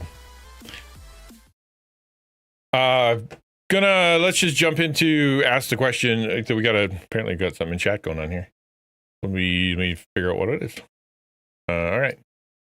Says, although there are many Gentiles who were saved, AMA, it's always an AMA. That means if something happens, then I will jump in and I will give the answer. I'll try. Although there were many Gentiles who were saved, why did God, Jesus, choose to only call the Jews at first? When I opened the door for everyone from the start, what hope did the Gentiles have if they didn't have God until Jesus opened the door for all through the cross? It makes sense, but there were Jews meant to be image bearers, ambassadors for God towards the Gentiles, being a role model for others, and see and turn to God. When the Jews did not listen to God, then he opened the door to Gentiles. What does the Bible say on this, especially on the Old Testament before Christ? Okay, so essentially it goes like this. So God has always worked through, individual and generally how that goes, right? So he picks a prophet, or he picks a king, or he picks a, whatever. And so therefore what the nation of Israel was supposed to be is he just chose, not at random, he picked a guy. But Abraham wasn't someone who deserved to get God's call. He wasn't someone who was extra super special, when it came to his obedience. In fact, he was a pagan at the time. Like it was something that God kind of came out of nowhere. He's like, hey, I pick you, not because he deserved it, but because God chose to show him mercy. You look all the way through Scripture, God just shows mercy to people for no reason that we can figure out. His ways are hard in our ways. His thoughts are hard in our thoughts. His motives are beyond our comprehension. And so therefore, boom. Why? I don't know. So he chose him, and he's like, you will be a nation of priests. You will be, the entire nation will be a microcosm of what the Garden of Eden was supposed to be like, what the future is going to look like, what life is supposed to be like on earth. That's what you guys are supposed to look like. And so therefore, it's also, I'm going to show through you how rules don't work, right? Because the people are always like, man, if we just had more rules. I was like, here's a nation chock full of rules. And it did not work. And so he says, I will work through this group, right? The Jews, the nation of Israel. And I'm going to set them apart. And then people were going to be able to see how that works. And then you have them being a representative, a light, a priest, a royal priesthood, a group of people that are meant to be the way other nations can find God. So you could come in as a proselyte. You could go know. They would be known throughout the world, and you can see them as they travel into the promised land. That is like, the Jews are coming and God's on their side. That is meant to make them just like with Rob,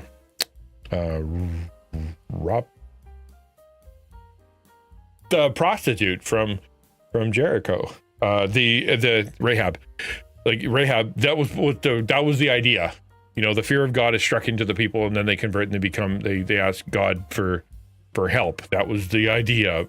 Stubbornly, then God judgment comes upon you.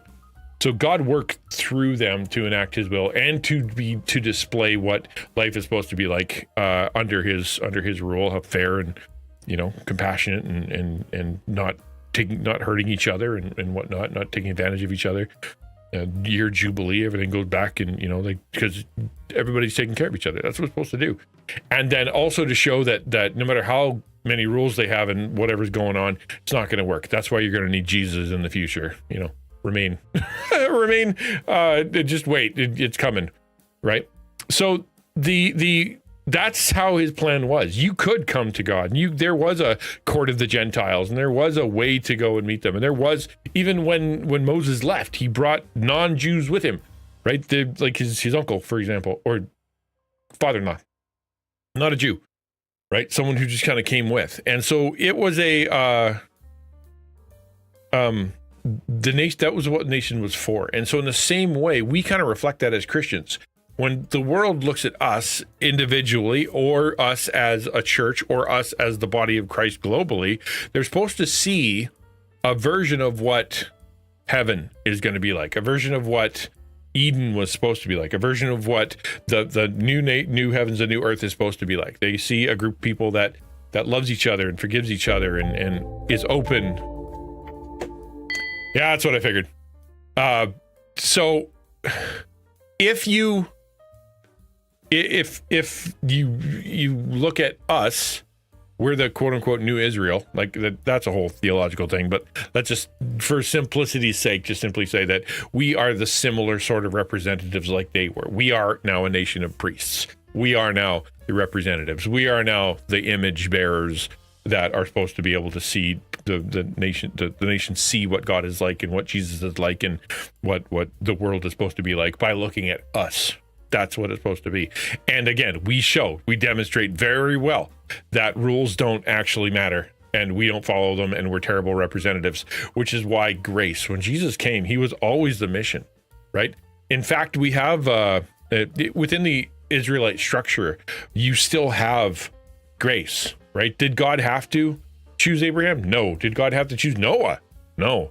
Did God have to choose to give them the Day of Atonement? Right? Did God have to give the law that they could actually place onto the sacrificial lamb, onto the scapegoat, the nations of the sins of the nation, and then they'd be good for a year, or at least, sort of as a nation, and then they could do it individually differently. But did he have to do that? No. And that whole image of these, the sacrificed lamb, blood, bad, representing the consequences of sin equals death equals bad, was meant to point to Jesus. That was the mission all along. That was the plan all along. It wasn't anything different, right? It goes all the way back, to Cain and Abel, for that matter. It's always the same plan. It's always been the same plan, right? It's just that God chooses to work through people, right? He picks a missionary, go to there and be Jesus for me, right? He chooses a prophet, go there and be the voice of God for me, right? That's how he chooses to work, through people, through groups, through individuals, through churches, by saying, go be me to people and show them what I'm like. And it's a terrible plan. But that's how you'd think that the better plan would be God just comes and does it himself. But in his perfection, in his love, in his mercy, and in his wisdom, he goes, I'm going to work through these guys. Right, I'm gonna go find some beat up ding dong who total reject at school and that nobody likes, who has a bunch of skittish issues with people. That is an absolute nerd, and I'm gonna turn him into a missionary. I'm just gonna do that. Now, how am I gonna do it? We're gonna do it through video games and through the internet, and it's gonna be weird. So yay, go! God does weird stuff, and it's a praise God that he does. Let's be thankful that he chooses to work through us, right? Doesn't come down to prophecy. Jews knew the prophecy to identify him, but all the people who were always part of the plan. Yeah, it was always part of the plan. Exactly. Jesus fulfilled I don't know what, 1 billion prophecies. I don't know. There's a number. It's hundreds of prophecies. It wasn't just 2.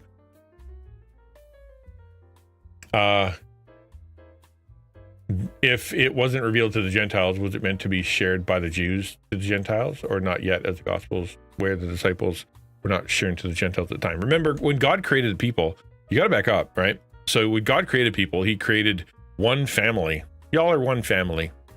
Take care of each other. They're like, no, immediately. And then they tried to create the Tower of Babel, right? God's like, all right, go, deal, spread out. You're gonna fight with each other. No.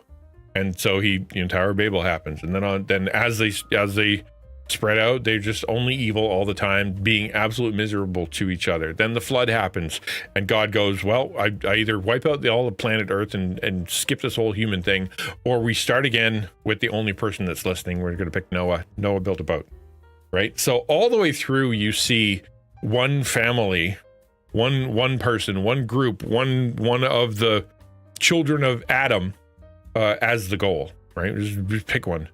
And so therefore you end up, and then when later we find out that didn't work, right? Sin wasn't fixed by killing everybody who wasn't listening and keeping one family who finally was. We had immediately had sin. You know, the ground wasn't even dry yet, and there was sin in Noah's family. And so therefore God goes, okay, within this, how am I going to help this family, the children of Adam and Eve that I'm trying to save? Well, he works through an individual called Abraham. And that individual called Abraham has children. The mission of those children of Abraham is to be the representative to the rest of the family of humanity, you know, of everybody. The not just to the Jews, but to everybody. So he's working through that family. And yeah, their job, you look all the way through the law, it's like, go be different. Why? Because you're going to be a light to the Gentiles. Go be different. Why?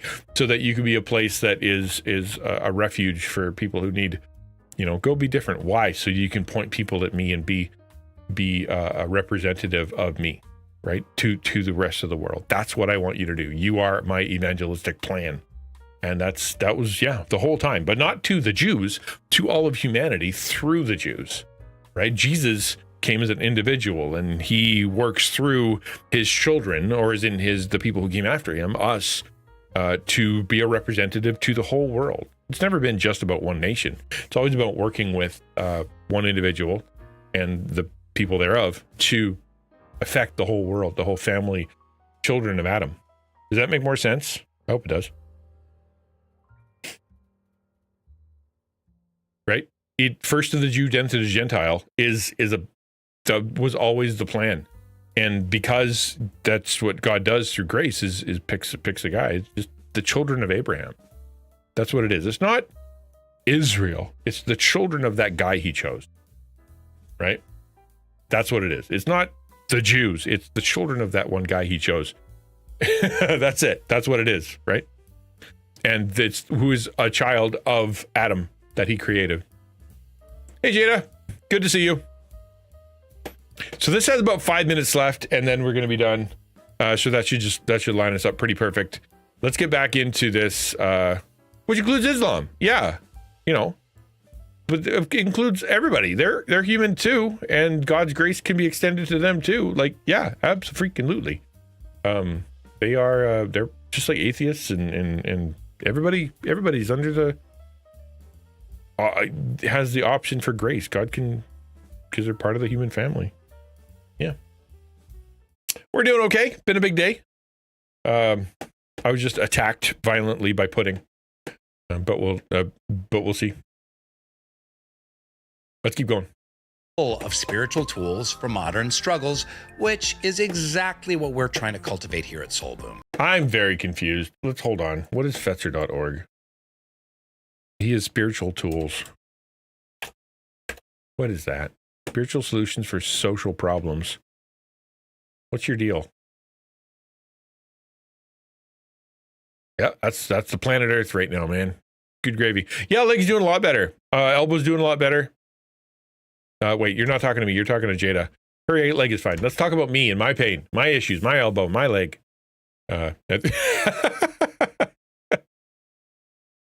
Yeah, Duck's doing great. Duck's doing great. In a world where we limit ourselves seeing only through the lens of secular and scientific, we should be spiritual. Okay, cool. We got a problem. Yeah, the sin is a spiritual issue for sure. Yeah, humans are spiritual for sure. But that's like saying humans need air. Yep. But like, what are you selling, man? It just says spiritual. What do you mean by sacred? The term sacred is synonymous for the concept of sacred mystery. Sacred means sacred. Sacred means sacred. Okay, cool. Sacred mystery lies at the core of religion, faith, and spirituality alike. I don't know why those are separated. We hold a strong point of view that is that reality is fundamentally sacred and fundamentally mysterious. Okay, I can get behind that. Sacred is the broadest, most inclusive term to denote ultimate reality. We radically advocate for moving from just a materialistic way of seeing the world to sacred way of seeing the world, which combines the best of scientific ways of knowing with spiritual ways of knowing toward a world of shared flourishing. That's a lot of cool words.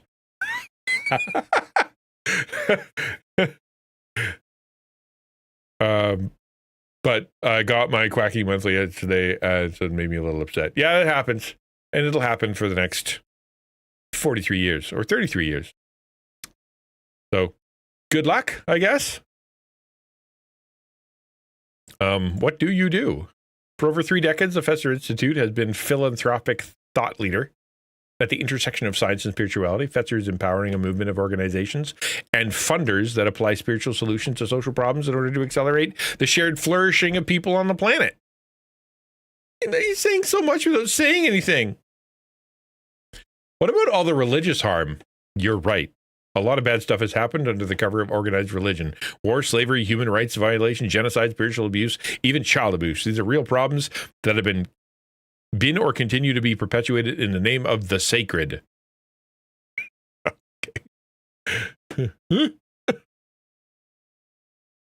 But we do not want to throw the baby out with the bathwater. Many of the largest shifts in society have been charted by people of faith. Yeah. Christians, pretty much. Civil rights movement, yep, that's Christian. The idea of equality among people came from Christian sacred texts. Yep, the independence movement utilized principles of nonviolence, universal love that come directly from Hindu sacred texts. Charities, orphanages, hospitals, soup kitchens.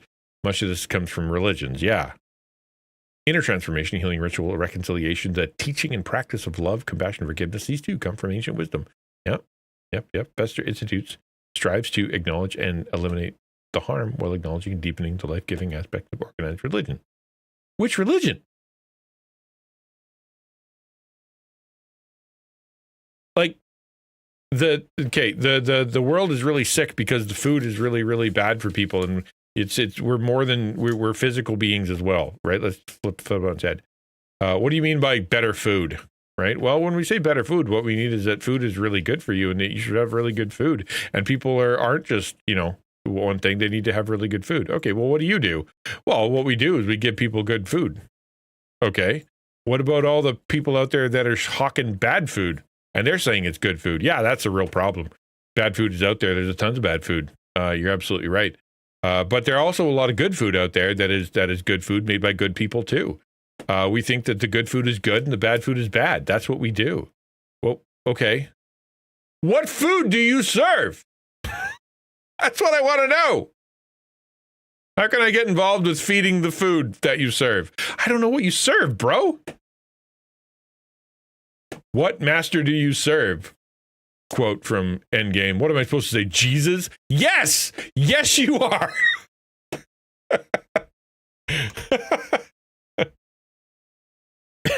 Yes, Star-Lord. That's exactly what you're supposed to say.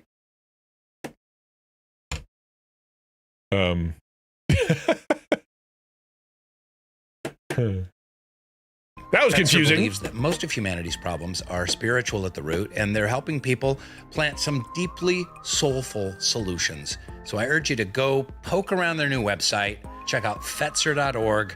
What an odd thing. FETZER.org.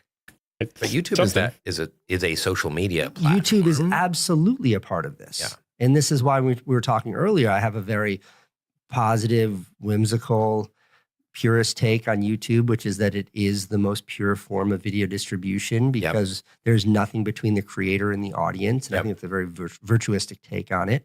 But I think the cynical take on it is everything else I'm talking about right now, which is this sort of attention hacking machine that... Yeah, I completely agree. I won't hit the button. Nope, hit this button. I agree. And that's the thing, right? YouTube, but it could be awesome. And it used to be awesome. It used to be something that was like people in their basements or people around the world able to talk to other people using the form of media and video. Yeah, Brad.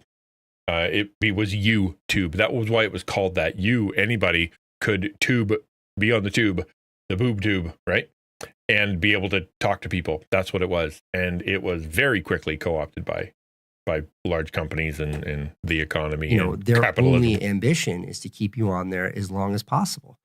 I still think that in the spectrum of what we have right now, YouTube is probably the best. Yeah. In that YouTube is still mostly what I define as like lean back viewing. Whether you're on your phone or it's YouTube on your television, you mostly click play and lean back. Yeah. Mhm. Twitch is not, though. Just the Twitch is primarily put it there and do something else or participate, but you don't lean back. You're active. You're active with chat or you're active with something that you're doing. Or like it's meant to be participatory. YouTube, I think, by definition, is a lean back place for sure. It's actually one of the reasons that transitioning from Twitch to YouTube is difficult, because on Twitch, really good community, a lot of interaction, a lot of talking, a lot of chatting, people who actually want to participate. On YouTube, they don't have that. And so therefore, if you're used to, yammering along with chat and you go to YouTube and nobody's chatting along because they want you to do the thing because they're used to watching people do the thing, it's going to be a lot more hard for you to do it. Mhm. And YouTube Shorts, which is still the same company, but YouTube Shorts, TikTok, Instagram Reels, that is lean forward. And it has very little to do with the creativity of the content. And it has much more to do with how long can you keep someone's eyeballs stuck on this device.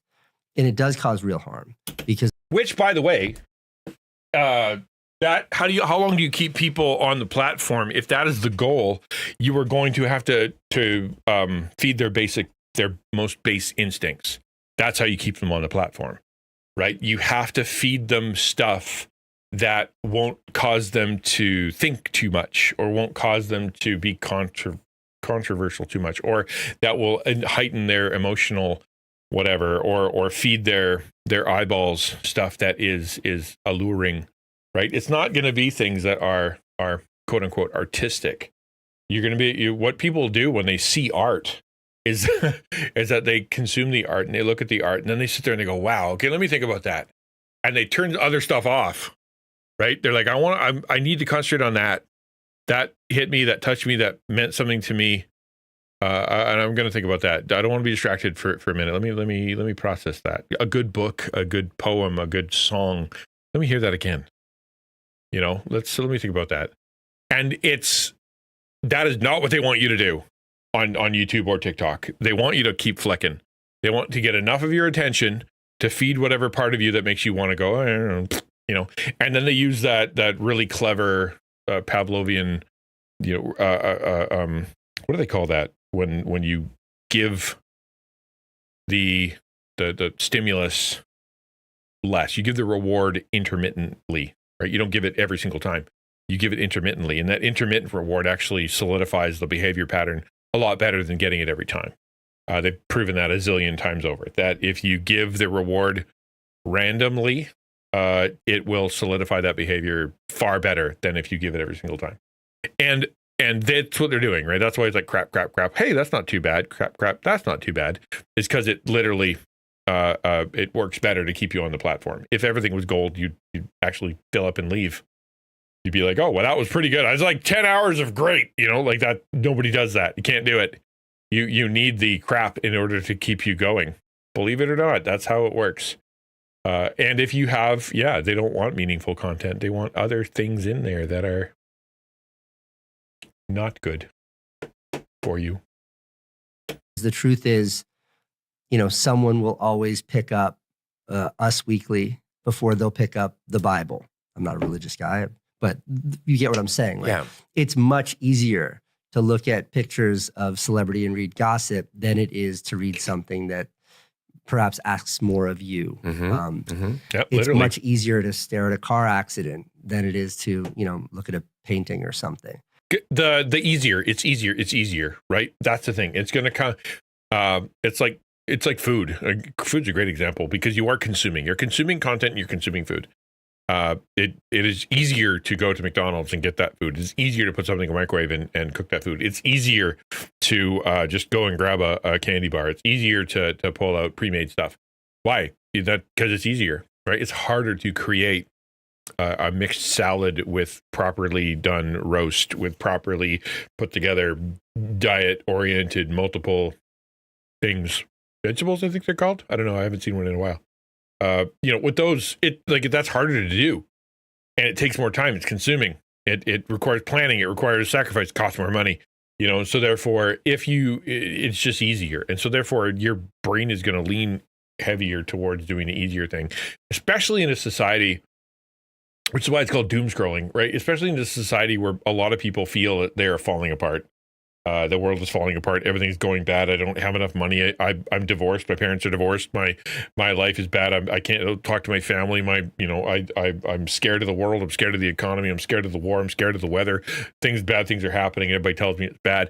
And if that's the case, if that's what you're living with, a constant state of nonstop hyper anxiety fed to you by the entire universe, and because you don't have faith, you don't have a foundation, you don't think anybody's in control, you can't trust the teacher, can't trust the government, can't trust the big companies, you can't trust the pharmacy, can't trust the doctors, can't trust anybody, you're on your own, then the idea of I'm going to go do something complicated to make me feel better, like say personal growth stuff, or read a healthy book, or go watch a video that'll whatever. That takes effort, man. I'm tired. I don't want to effort. It took me long enough just to get through today, man. And so therefore I want to consume something easy. That's what I want. And that's what people are being fed. Absolutely. Yeah. And they do. It's designed that way. It's meant to be that way. And I don't fault any human for that. I think that's human nature. I do. The difference is these platforms exploit that to a degree that now we're seeing it manifest as like this. Let me clarify what I just said. I don't fault anybody for needing some time to chill and watching something entertaining. Nothing wrong with that. That's good. Even the Bible talks about how God put stuff on earth just simply because it's cool, simply because it's beautiful, simply because it tastes good, simply because it cheers the heart. That's what it's for. Go nuts. The world is your oyster.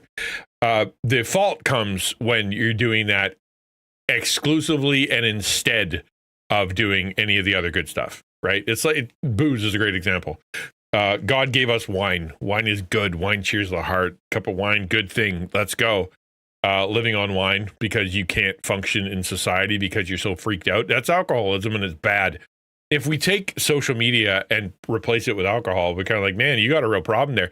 You spent 5 hours at night drinking all night long, and you didn't stop. You didn't even think about stopping. You didn't eat. You didn't talk to anybody else. You didn't spend time helping yourself. All you did was just for 5 hours. And that's a problem, dude. You need to stop. Well, the issue is that it's not alcohol that people can see and it's going to affect your body. It's content that is affecting your spirit. Right? Same thing. Really vapid crisis when it comes to mental health and the way that it's affecting especially young women with body image issues. Yeah. Its hand in politics we saw play out really aggressively this year, this election cycle. And misinformation can just get thrown around like. Yeah, and it's people don't seem to. It's such an odd, this is kind of sidebar. One thing I was just thinking about this morning, and I was reading about a lot of misinformation going around about USAID being shut down. And, but people don't investigate. It's so odd. People don't investigate. They just. Because critical thinking is not what you want from people. Okay, I'm gonna put the tinfoil hat on now. Okay, ready for full tinfoil hat mode. And that is the people that want you to continue to consume, that continue to purchase, to continue to not argue when you're at work, to not try to achieve anything better, to not try to take power from them, to not try to replace their company, to not try to make a better product than them. They don't want you thinking critically. They want you thinking emotionally. They want you thinking basically. They want you to be so trapped by your base pleasures and by just entertainment and vapid thought that you aren't a threat, man. That's what they want.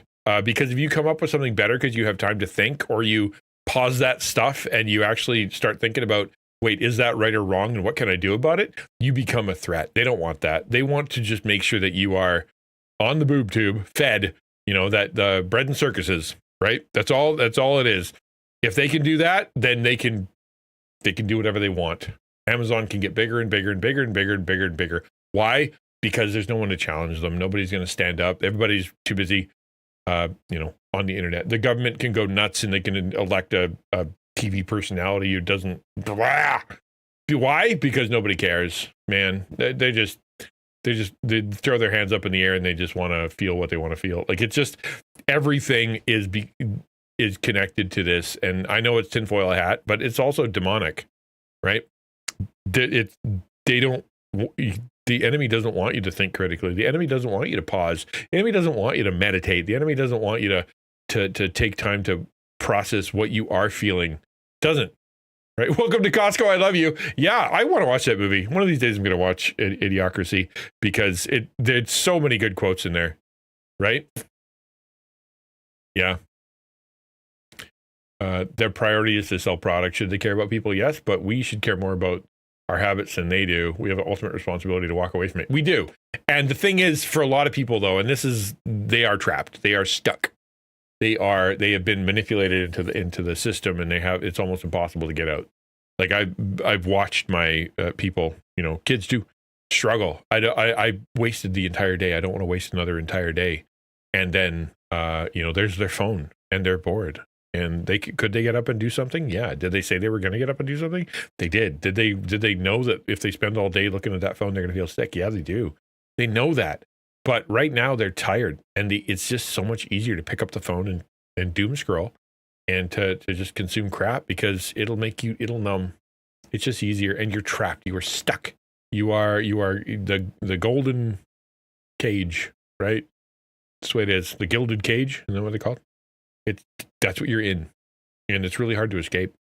That's what we're trying to, as Christian content creators, as digital people, we are not trying to steal your attention at all times. You can hear it. You go to these Christian content creators, and it's so cool, man. Every time I write in, some kind Christian content creator looks at the camera and is like, okay, chances are you need to go to the bathroom, have a drink of water. You got to take a little break now. Ninja, you go do that. Okay. Don't feel obligated to stay here and watch and hang out. Take care of yourself. Why? Because Christian content creators care more about you than they do about themselves. Because they're Christians, that's how we roll. And for them, they're not trying to keep you captive. They want to keep you company. They want to keep you from being lonely. But what they don't want to do is become your crutch or become Jesus for you or become your addiction. That goes against all of everything. We don't want to be that for you. We want to be the gate or the bridge or the door or the key or whatever to get you to somewhere better. That's what we want. Leave what's being put in front of them. And if they say, oh, USAID money is being spent on sending Ben Stiller to the Ukraine, they'll retweet it, repost it, talk about it. But it's like, it didn't happen. It's just a lie. But it was a front page, news cycle. And, anyway, that's anyway. Misinformation is nothing new. I mean, War of the Worlds was 1930, it was and yellow journalism and Hearst. You and I grew up with Weekly World News. Bat Boy takes over again. Like, misinformation is nothing new, and But now you have tools to be able to investigate if those things are true, and you can investigate if they're true or not in seconds. And I think, and people don't do it. That's a net positive. The fact that people don't do. No, you can't. You can't check and see if it's true in seconds. That is impossible. If you want to know if it's true or not, one of the most difficult things to do is to know whether, remember Bat Boy? Yeah. Is to know whether or not the source you have is true, is accurate. And every time you watch the news, they're like, they're biased. They admit their biases. They get caught in their biases all the time. They get caught lying to you, caught doing all kinds of stuff on both sides, right? They're like, I can't trust them. On websites, that they're using the algorithm, they're using clickety stuff, they're trying to, gear themselves so they get more attention. And like I said, at the end of the article, for no reason, they mentioned Joe Rogan. Why would you do a whole article about Michael Tait and the other dude, I can't remember the name of, Corey Asbury, and then end it with Joe Rogan? The only reason you do that is because you want the algorithm to pick that up and that it's about a Joe Rogan article, and so therefore you'll get more clicks in the algorithm. That's why they do that. That's manipulative and wrong. The clickbait, right? Like, that's what we think when we see the internet. Plus, if you start adding to that today and for a while that things are written by bots and they're written by AI and they're written, they're all half the comments are by bots, and like, where's the real people? Who are you doing? Plus, there are people out there that are using all those things, all that misinformation, all that confusion in order to manipulate you. So you're like, it sounds right. So no, you can't check it out in 5 seconds. You can't.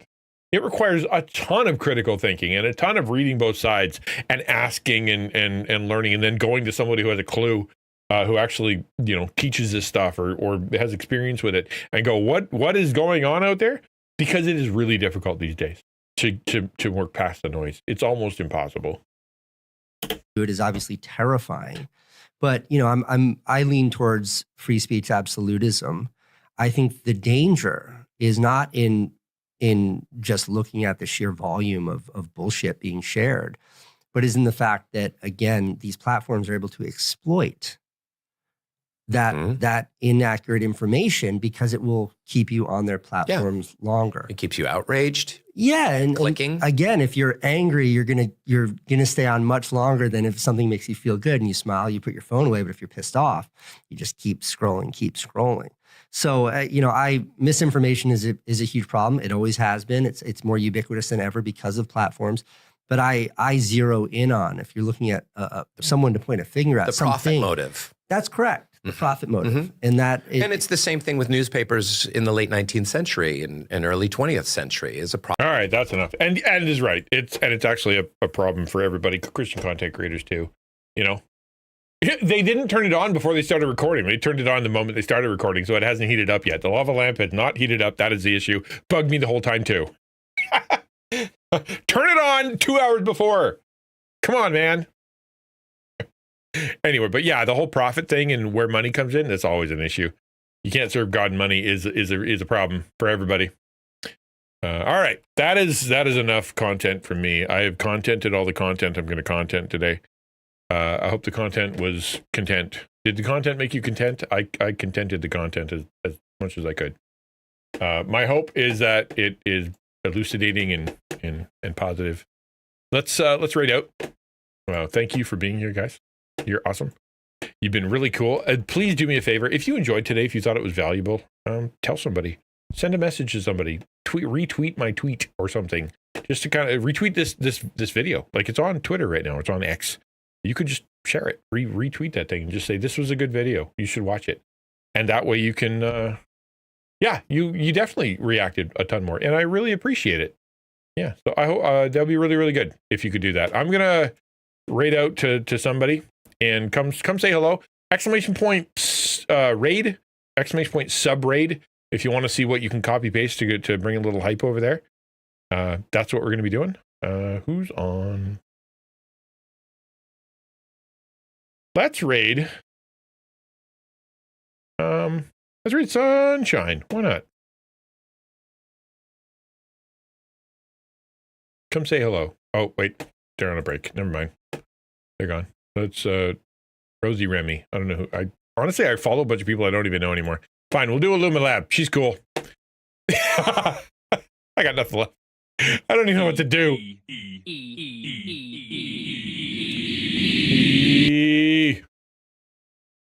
All right, guys. I will see you tomorrow, Thursday. It's gonna be Lego Day, or not Lego, the knockoff Lego Day, and we'll figure something else out to do while we do that. Have a good one. Talk to you tomorrow. Bye.